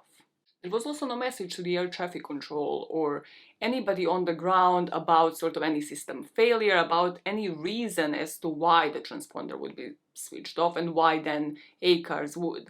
However, the sequence of events here is something where I have some questions. Like either I am missing something and one has to be switched off before the other, or based off of the reports, we have the last ACARS transmission at 107, but then we don't have anything. We don't have the follow-up at 137, which to me means that maybe ACARS was switched off before, like right after that last transmission, and then the pilot or somebody in the cockpit or somebody remotely switched off the transponder. And that, if that information is in different sequence, kind of points out to more flaws in the pilot theory than you might think. So let us go into the pilot theory. I thought of maybe leaving this for part 2, but I will have to tackle at least this theory partially. So like the possible takeover by the pilot and the alleged mass murder suicide here. And then we're going to tackle the potential landing at Diego Garcia next time when we speak about the rest of the theories. So this time, let's just speak about how the pilot would have taken over the plane. The theory that would definitely work in favor of the manufacturers and the plane company, and without evidence or proper trial accuse a man of mass murder suicide, goes something like this. March the 8th, 1:19 a.m. The aircraft is to be handed over to Vietnam. You hear the goodnight Malaysian 370 and the plane goes into the gray zone. It's in between of the two areas of air traffic control. Maybe Zachary says something to the co-pilot as he's manning the cockpit. So co-pilot is the one flying the plane according to the voices, right? However, then the controls are handed over to Zachary. He maybe tells the co-pilot to just go out, speak to something, relay a message to whoever outside, to like one of the people, the cabin crew. Then he locks himself in. For passengers at this point, everything is routine, but Zachary is in complete control and no one knows anything about it. He then heads to Malaysian Peninsula. Maybe the co-pilot realizes that he has been locked out. Maybe Zachary starts depressurizing the cabin. The oxygen generators in the masks would only work for 15 minutes, which is something that I have found out this time. I really did not need to know that because that's scary as hell. A pilot is usually said to have more oxygen. Even from the Google searches online, that's still at best up to 20 minutes. Soon, the entire cabin is quiet. At this point, we are to assume that everybody but the pilot is dead, so the pilot can fly back up in order to avoid further depressurization of a plane, and he would take his mask off. He would then fly into the darkness, waiting for the fuel to run out, and this is when he would push the nose of the plane down and slide into a dive. Based off of the data, the satellite data that we would later get when we speak about Inmarsat, right? The pilot was, from that moment of locking the co-pilot out, depressurizing the plane, to then fly over the Malaysia-Thailand border in order not to alert anybody, any radars, right? Detour to the north to avoid Indonesia, then set his course due south, where he is going to manage to do what no other pilot ever thought possible. Commit a perfect mass murder suicide where no part of this plane, well, some parts when we speak about it in part 2, but not a single passenger and this whole aircraft will be found. And on top of that, based off of the fuel left and based off of the satellite data, it would take him over 6 hours to commit the perfect mass murder suicide. Flaws here. Co-pilot is flying the plane based off of the voice recognition, so he is the last person to fly the plane.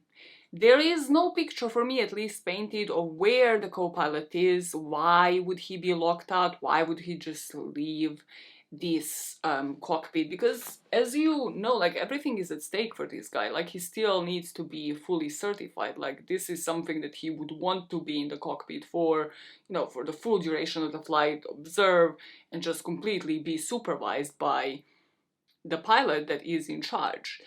Was he the one who has disabled the box? If the ACARS box is outside of the cockpit, who is the person who is disabling ACARS? Did the pilot just go out to disable it and then return to the cockpit and his co-pilot had never questioned any of this? Were they both in on it, and why? There's no indication of premeditation here, right? The FBI searched these men's homes. There was no premeditation that they were mates, like text message exchanges between the two of them planning this.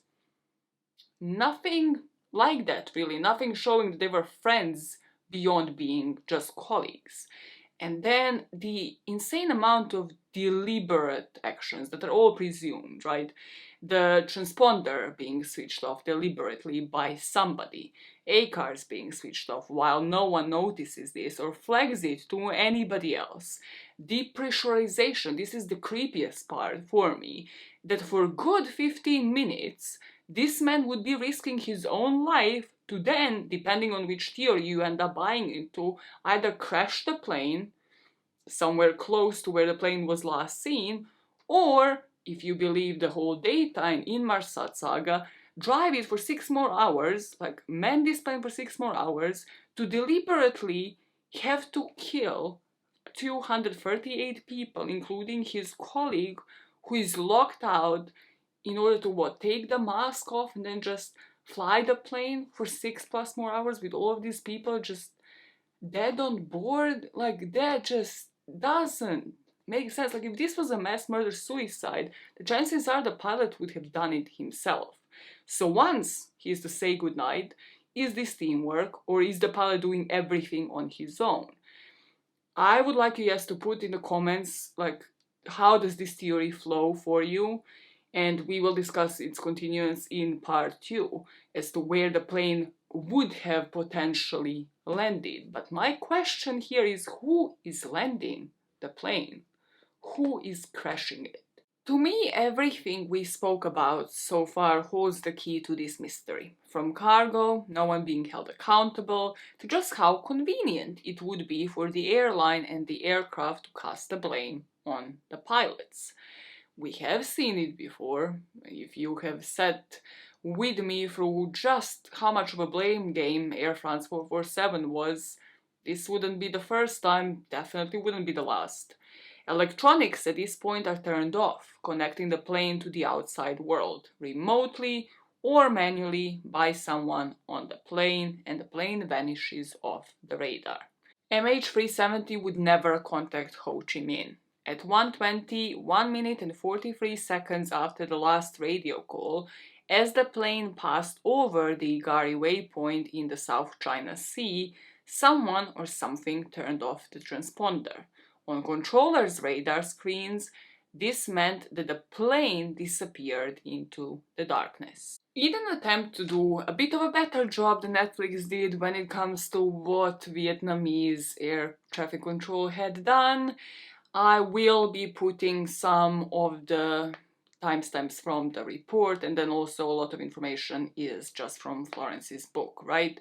Still, to try to keep this simplified. What Florence had said, the two actions, right, the switching off of the transponder and the ACAR system, at first sight rule out some of the most obvious scenarios, like technical failure, pilot suicide, and in-flight explosion. They suggest somebody had taken the control of the aircraft in a way that had never previously been done. However, without the ACAR system, the aircraft does not transmit even the slightest item of tech information, which, when relayed by satellite, could have enabled it to be located. Without its ACARS system, the bulletins are never sent. The 137 ACARS bulletin is not sent. The 207 one isn't either. And according to the mutually agreed rules, the Vietnamese controllers should have called Kuala Lumpur within 5 minutes after failing to establish contact with the plane. In this event, however, 19 minutes passed before this call was made. A controller in Kuala Lumpur asked, "Malaysian 370, do you read?" When you lose contact with a plane, there are 3 known phases. INCER, alert, distress. It means uncertainty, alert, and distress. First, in CERFA, the phase of uncertainty. We continue to search among us. We call ourselves the control centers. We call the planes next door. ALERFA, we are starting to implement research resources. We alert the authorities. We are preparing for something potentially serious. After a while without any contact, that obviously something bad has happened, we are going to trigger what we call the DETR-ESFA. All controllers, everyone will be notified that there is an airplane, this type, this place, that has disappeared. We don't know where he is. So you have to start looking. That's a plane that diverted and landed without anyone knowing where. Maybe a wreck or an accident. Curiously, in the case of flight MH370, it will take almost 4 hours for the airline to react, as this official report shows. They are recorded minute by minute, all actions that have been triggered, from the moment the device disappeared from the radar screens. It states that at 1:38 a.m., Vietnam air traffic controllers informed Kuala Lumpur that they no longer have any contact with MH370. And it wasn't until 4 hours later, at 5:30 in the morning, this Saturday, March 8, that the search is launched. And in the meantime, Kuala Lumpur Control Tower isn't also receiving any news. It's not like they had returned to the Malaysian airspace or anything like that, or had switched the transponder, or had communicated with the air traffic at all. So at around 1:30 there was another pilot who was on a plane, and they have used the emergency frequency in order to contact MH370. So they said there was a lot of interference, there was some static, but they had heard mumbling from the other end. And that was the last time that they had heard from them, as they lost the connection. Now, if the plane was in trouble, the pilot said that they would have heard, Zachary making the Mayday distress call. But they were sure that, like them, no one else up there had heard it. So he would give this statement to the papers. There were other pilots that at this point could not reach this plane, that were given statements after the disappearance. The pilots of both MH52 and MH88 were interviewed by the police, and according to their statements, both tried many times but failed to reach MH370. So going into our report, the 2018 report issued on this case, to sort of pinpoint a couple of things in our timeline. So we have the 139 where Ho Chi Minh first inquired about MH370. Something that stands out to me is the 146 timestamp where the Ho Chi Minh stated that their efforts were made by calling the plane many times for more than 20 minutes. Around this time, so 1:46 a.m., Ho Chi Minh City tells Kuala Lumpur that the aircraft actually disappeared from the radar screens just after they passed that waypoint in Igari. In 203, there is the communication from Kuala Lumpur control tower to the Vietnamese one that Malaysia Airlines located a plane in Cambodia. So Ho Chi Minh asked the Malaysians exactly that. And half an hour later, at 2:37, the operations center of Malaysia Airlines would send the Vietnamese the coordinates of the aircraft's alleged new position in the skies of Cambodia. This most bizarre fuck-up meant that the position that was given in Cambodia was based on a projection, so not real data. So what I gauged from the book, it's where the flight path should have taken them by this point in time, where the plane should have been, but not where it was. So going back to our report, you see the timestamps between 150 and 207. After this, we have 3 further timestamps. The Malaysian Airlines was informed that the aircraft was still sending movement messages and providing latitude at 2:37. Then they have inquired about it and nobody again knew where the hell it was. And then at 5:24 we have this message from the technical captain saying that whatever they have here suggests the aircraft had never left Lumpur airspace because they had failed to call Ho Chi Minh. They woken up the supervisor and asked him to check again, and check what? The last contact was with the plane. So at around 3 a.m., having checked the company's internal tracking system and finding that there was no sign of the plane, Malaysia Airlines crisis director declared a code red emergency. It wouldn't be for another 30 minutes after that when someone finally told the operations department that Flight Explorer was not showing the real position of the plane, only the projected position.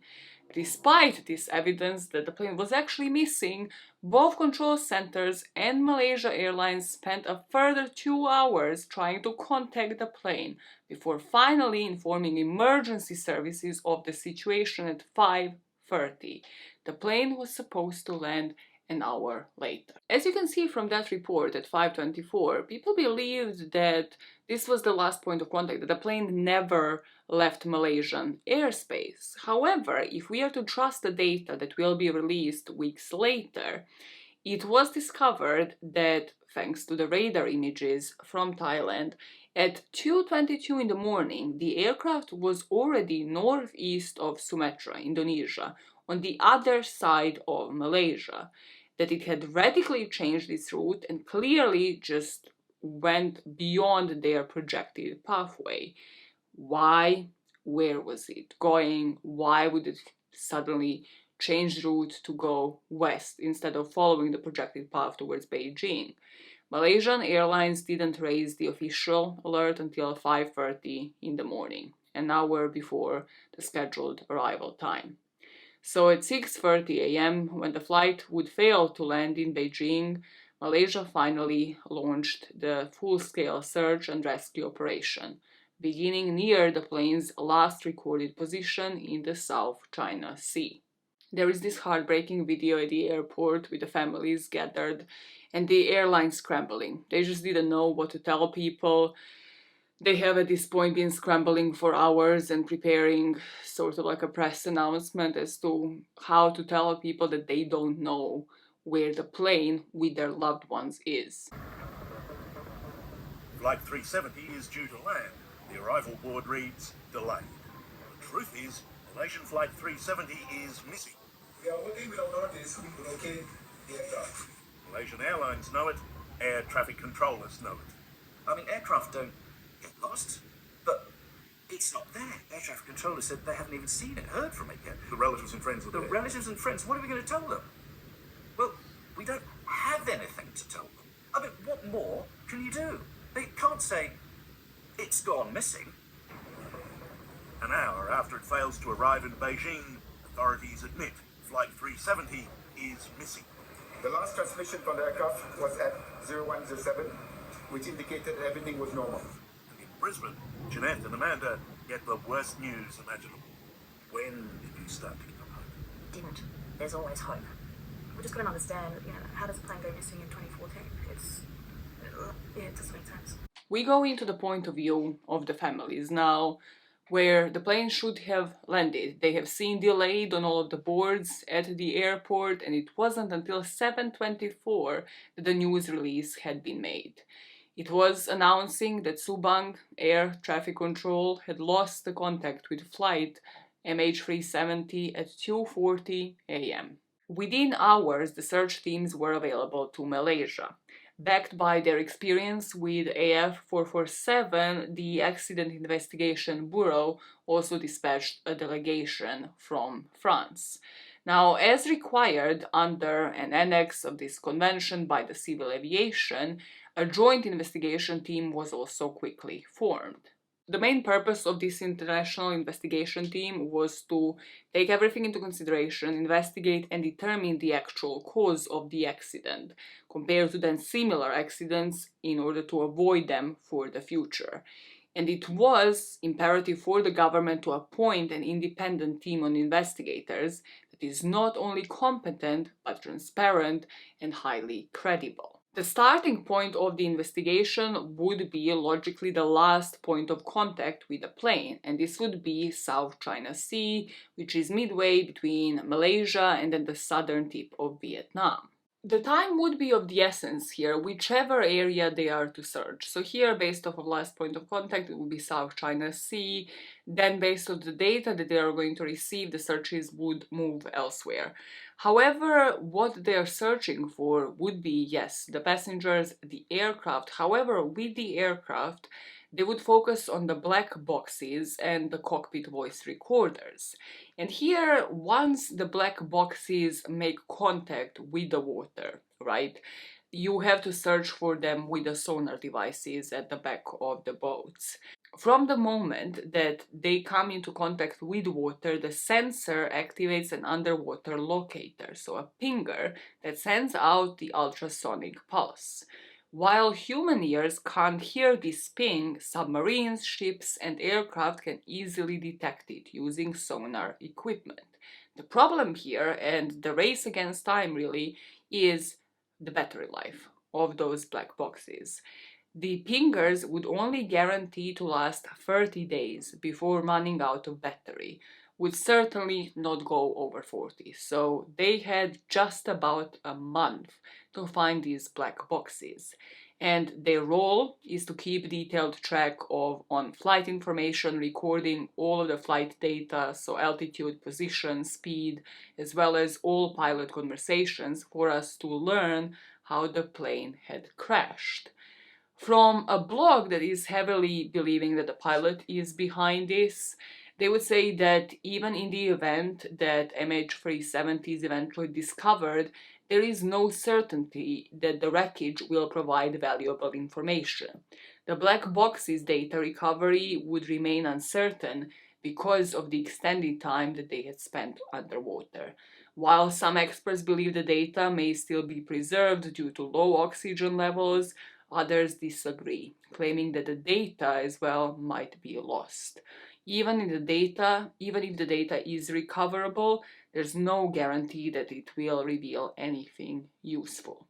Cockpit voice recorder and flight data recorder also might pose a problem even if found. So with the cockpit voice recorder, it only preserves the recent history, the last 2 hours. Maybe we don't learn anything. Maybe we only hear the silence as the plane flies on autopilot over the Indian Ocean or into the sea. When it comes to flight data recorder, all that this is going to tell us would be aircraft's altitude and exact flight path. If you believe into the pilot theory also, what if Zachary may have disabled the flight recorders, resulting in the abrupt end of the recorded data at 120 or like 121 as the plane would pass that Igari waypoint. Despite the uncertainty, the possibility that the black boxes hold the key to unraveling the mystery remains a compelling reason to continue the search. There is a potential that the cockpit voice recorder contains a subtle clue left behind. Until the wreckage is located, this mystery is going to continue. However, what I think nobody's spelling out just because of how scary it is, because people want to hold on hope. 30 days are long gone of those fingers on the black boxes signaling where they are to the sonar searchers. And whether or not this means that the only way we will ever find this plane is if either its debris or its bodies resurface.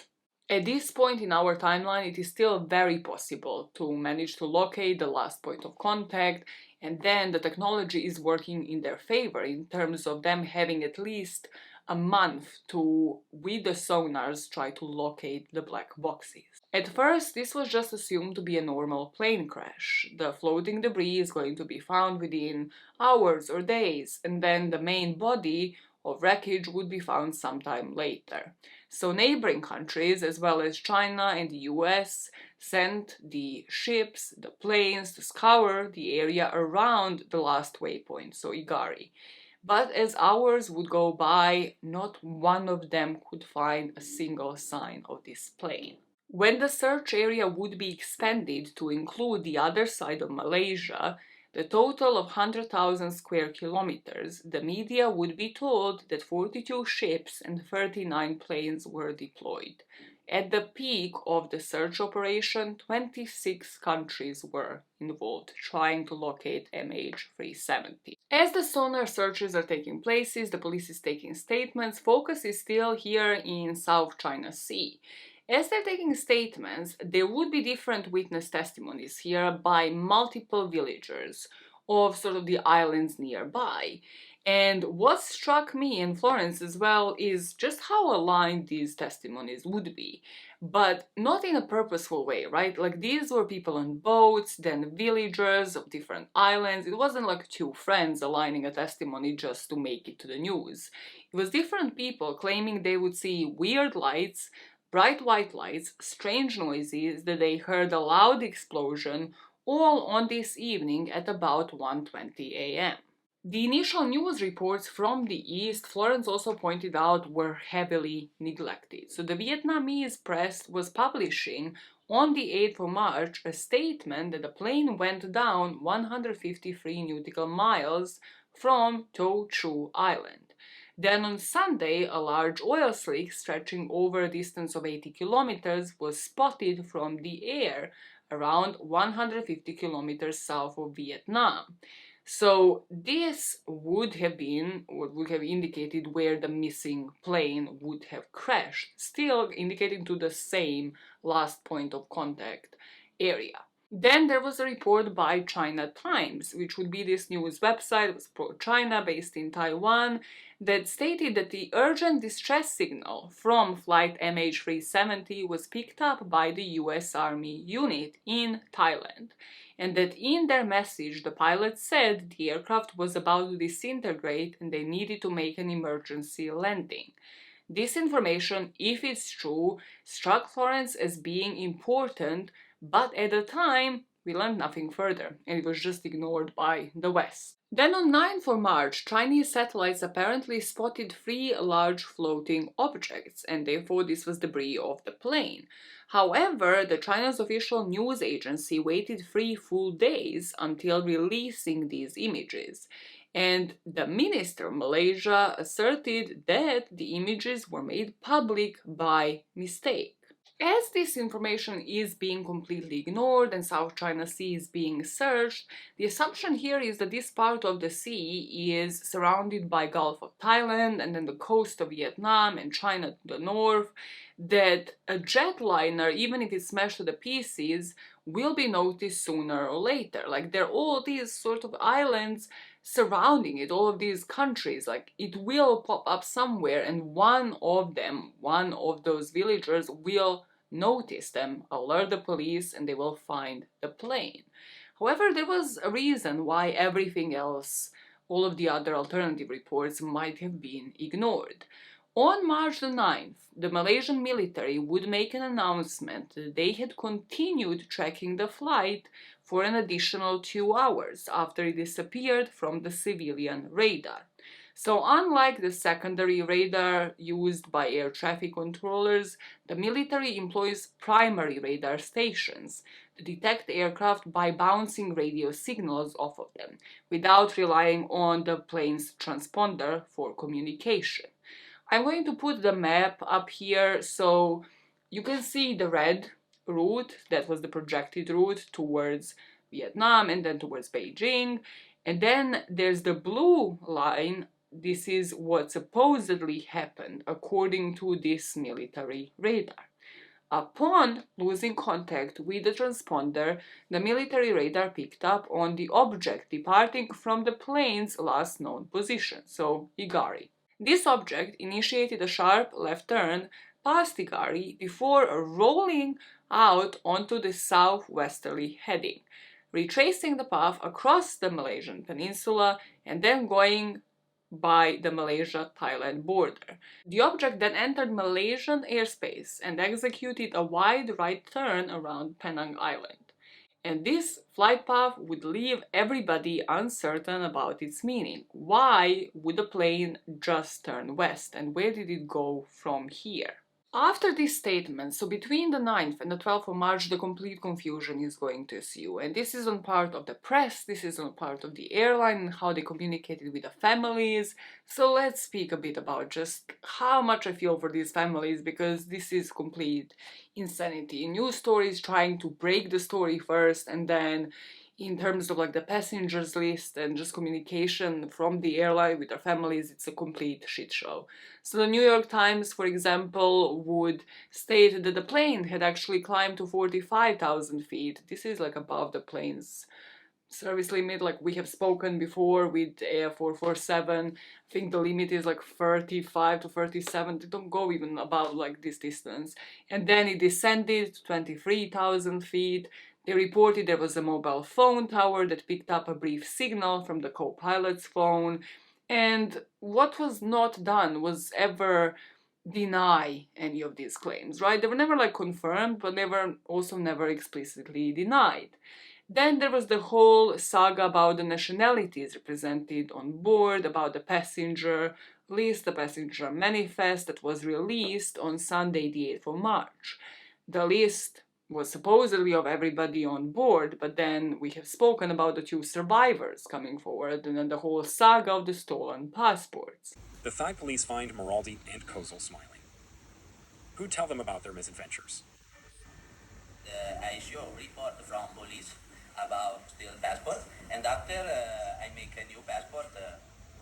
So who was sitting in seats 30C and 34C, where Kozol and Maraldi were supposed to sit? The videos from the airport will be stripped, and Malaysian investigators find out with surprise that the Italian and the Austrian have been replaced by 2 stowaways. Today we have uncovered 2 passengers which was traveling on a stolen passport. Okay? And we have identified one of them, and he is an Iranian. We believe that he is an Iranian. And here he is, this young Iranian. He is 19 years old and was traveling with an accomplice, another 29-year-old Iranian. Even more disturbing detail, 2 men bought their tickets at the same time from Thailand, as can be seen from the numbers of their following tickets. The 2 Iranians are immediately singled out, as is Kuala Lumpur Airport and its security. We realize that the 2 passengers bought their tickets in Thailand the same day with stolen passports. Inevitably, it arouses the attention of investigators who are thinking of the criminal trail. How is it thinkable that after the attacks of 11 September 2001, 2 passengers with fake passports can pass through security checks and get on a plane without worries? Several testimonies claim that Kuala Lumpur Airport show flaws in its security procedures. Then another piece of information came out that I didn't even tell you about once we were speaking about boarding. There were apparently 5 no-shows on this plane. The statements were given that before the flight took off, the airline removed the baggage of 5 passengers who didn't board the plane after checking in. And this would have been probably, yes, alarming, but also would have caused the delay of the plane. But none of that had actually happened here. In fact, on 11th of March, Malaysia Airlines actually denied these articles that claimed that 5 checked-in passengers never boarded the aircraft. They said that 4 passengers who were booked onto the flight never checked in. Their identities were never revealed. We never actually learned about any further information here. Florence found out there was yet another passenger who was seated in 18D, whose name, Zhao Qiwei, never actually matched up the passport number that was provided. So there was still more inconsistencies and more mess-ups on the part of the security. The turning point here that would change the course of the whole investigation would come along on the 12th of March, when the British satellite company called Inmarsat would release some data. To go into the long of it, before we can just summarize the main takeaways, Inmarsat heard the BBC News report, probably as most of the UK did, on Saturday, 8th of March 2014. They realized they had a data that could analyze these tiny electromagnetic signals, the handshake pings. It's worth analyzing them and then sharing their data with the world. This data now will, in particular, focus on something that is called handshake pings. So, briefly, ACARS. Back to ACARS and it being switched off. If there's no GPS data, the satellite has to be used because they can't track it on just normal, regular radars. In the event that the ACARS is silent for longer than the preset time interval, the ground station can ping the aircraft, and this ping response indicates the healthy ACARS communication. Now, this is different from the satellite ping or the handshake, which is going to be used here. The basic concept is to measure the time it took for the signal to travel between the plane and the satellite and then back, in order to get the distance between the two at that precise moment. Now, each of these handshakes is a ring of potential locations, so equally distant from the satellite, and none of them actually represents the exact location. Rather, it's a ring of potentially where the plane could be like a radius, but inside of the ocean or the South China Sea. For a week, we have the research done east of Malaysia, in the Gulf of Thailand. We send boats, planes, absolutely huge resources, search for the plane in the China Sea. To tell us a week later, the plane was pointed to the west. Indeed, on 12 March 2014, 4 days after the plane disappeared, Malaysia provides essential new information. The night of the robbery, military radars saw traces of MH370. There are quite a few of these primary radars in the region. They are essentially military Primary radars. radar is based on actually looking at the reflection of the thing in the sky, so you can't turn it off. You can hide yourself, but a commercial jet can't. When you have identified the planes whose existence you know on the tapes of these radars, in the end, a few unidentified planes will remain. Among them, MH370. Knowing how long it took for the ping's echoes to bounce back would allow Inmarsat to determine the plane's distance from the satellite. So, they are still getting now satellite communications every hour, even after ACARS is disabled.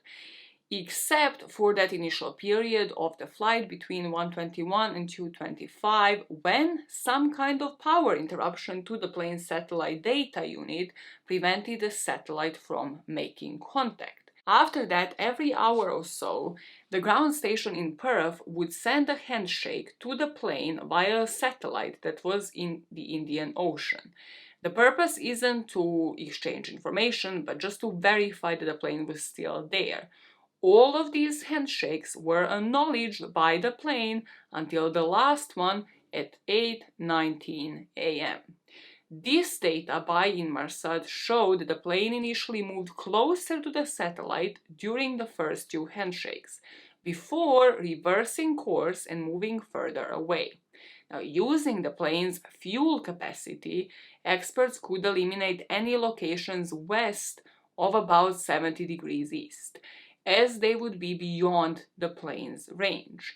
This would leave two corridors where MH370 could have flown while maintaining the time-distance relationship that was derived from the satellite data. One going to the northwest, crossing over India and into Central Asia, and the other one that was curving south, deep into the South Indian Ocean. Our plane reached the 7th arc at 8:19 a.m. However, then 15 minutes later, it failed to acknowledge a satellite handshake. And this, to the Inmarsat scientists, indicated that either the plane lost power or that it crashed sometime between 8:19 a.m. and 8:34. This meant that the final resting place of the plane was probably close to the 7th arc. So the main takeaways here: the plane was flying, according to Inmarsat, for 7 more hours after the last communication, all the way up until after 8 a.m. It traveled west and then south, and the northern part was completely ruled out because of the lack of the radar evidence from those countries. Device, and assuming that it flew at altitude until it ran out of fuel. Because there was no direct GPS tracking data sent from the aircraft, its final course and location had to be reconstituted from data picked up by the Inmarsat satellite, which received hourly maintenance broadcasts from the plane's ACARS data link system. In the time from receiving the last transmission to the crash, which could have been anything from a few minutes to almost an hour, the plane could have flown on for hundreds of kilometers. By comparing the timing delay from the ACARS system to it arriving at the satellite situated over the Indian Ocean, the Inmarsat engineers were able to determine a possible route along the so-called 7th arc that stretched from Central Asia to the north to the Southern Oceans in the south, and passing about 2,000 kilometers west of Perth, Australia. Ruling out the northern path due to a lack of radar evidence from the countries that it would have had to have flown over left the southern route as the most probable. The data pings also continued for a further 6 hours after the military radar lost contact with it over Indonesian airspace, meaning that it must have been in the air and operational during this time. Once the Inmarsat data will be shared to the public, the South China Sea searches will terminate, and all of the focus is going to be where Inmarsat had stated that the plane had either lost power or crashed at 8:19 a.m. and this would be Southern Indian Ocean. They have stated this is the type of analysis that has never before been used in the investigation of this sort, and that because of how the satellites work, this is just a general location, that they cannot give us the final few feet and inches where the plane had actually landed, because that's not this sort of system. I have not managed to dig up any dirt on Inmarsat that their data was previously being proven wrong, anything like that. They have been around since 1979. It does seem like they have done some serious work for the US Navy, and people in Netflix documentary pointed that, like, it remains to be seen like whose pocket they're actually in. However, something that stood out to me with Inmarsat is there are other satellite service provider companies in the world. Inmarsat is not the only one. Why not consult others while, yes, trusting this, searching the area and be like, okay, cool, hey, there's other people that would want to prove that they're able to solve this mystery. There's other satellites out there in the ocean and other companies who probably can analyze them. Can we compare this to have, yes, the unbiased, probably same results? And then we can move the searches of this plane elsewhere. I don't know, that just would make a lot more sense to me. However, these pings would define the story that the world will hear, and this one company results would move these searches completely from the last point of contact to the new last point of contact, just of a different thing, of the handshake pings, of the satellite signals, compared to the actual ACARS transmissions. For 2 days after sitting on this Inmarsat data, Minister of Defense and Transport would deny the new information as much as they could. However, at this point, maybe they were actually pushed to reveal this story to the world, because the information that the families were getting and the information that everybody was getting was just too all over the place. And there were already reports of like, yes, potentially, you know, the co-pilot's phone was switched on. There was also reports of the phone of Philip Wood being used secretly on the plane, that he was actually using the Kik messaging service to communicate with somebody, and that in this SMS conversation, Wood mentioned to this Kik user that he was using his phone secretly, that the temperature in the cabin was warm, and that there seemed to be a problem with the aircon. He said he was struggling to breathe, allegedly, but he seemed to be in no panic because in the last message he said he had been in contact once he arrived in Beijing. This Kik user could not be tracked by Florence or anybody really, and everybody believes that this is a bogus report, that this was like photoshopped and stuff. However, it might have been something that pushed people to actually finally make a statement. All of these reports that are all over the place, and sort of some of them saying like, hey, the plane was still up in the air or was possibly landing somewhere, and people were actually getting the signals on their phones. So on Friday, March the 14th, the news would finally break. And it will break with the White House spokesperson announcing new information and a new search area referring to the southern Indian Ocean. Because of this, Washington was the one to force Kuala Lumpur to emerge from the silence. So on Saturday, 15th of March, the Malaysian Prime Minister would make a statement. They had confirmed that the data transmission systems of the Boeing 777 had been disabled, and that Inmarsat's theory that the plane flew until 8:19 a.m. along a northerly or southerly corridor was correct. They would also say that the theory of a deliberate act by someone on the plane, with the proviso that whoever seized control of the aircraft would have to have had solid flying experience. Between this statement that they made on the 15th and the statement they're going to make now on the 24th of March, these families are going for agony. Every single evening at 5:30 p.m., Defense and Transport Minister and Executive Officer of Malaysia Airlines would line up to face another press conference. And there was no new information coming to light, so the authorities would use these press briefings to kind of deny the information going around. No, they don't know the plane's path. No, the plane wasn't crossing over the Maldives. They're not going to apologize to the families. They're not going to disclose the data received from the radars. Each passing day, it just looked like they didn't know what to say, and they didn't know how to face the families.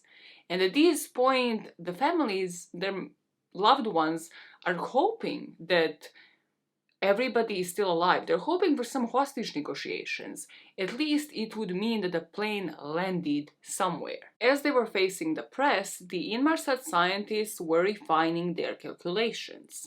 They had not previously used the ping frequency data. These two flight path options, north or south, were so different that the frequency data could eliminate one over the other route.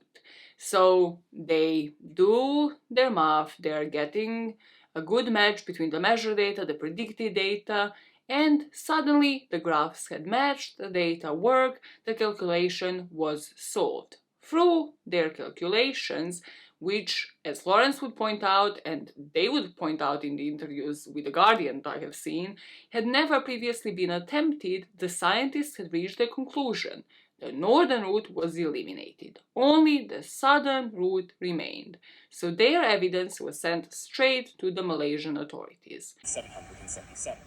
Thanks to a small box. This famous ACARS case, it receives information from the engines in computer form. It's been cut, but behind this ACARS case, there is a small box called a modem modulator demodulator that translates this computer language into plain language. And it is this modem that sends a message to the satellites. So this modem has nothing more to transmit. But he sends a beep to the satellites every hour to say, I am here, I have nothing to say, but I exist. The study of these beeps by the company Inmarsat will determine a line going from north to south, along which the plane was able to move. This line goes to Kazakhstan, to the north, and it goes off the coast of Perth, to the south of the Indian Ocean, to the south. It's not possible that he went back north, otherwise the radars would have seen it. So since he didn't go north, he went south. At 1:38 in the morning, the plane would have headed south, and according to this trajectory, the search area promises to be colossal.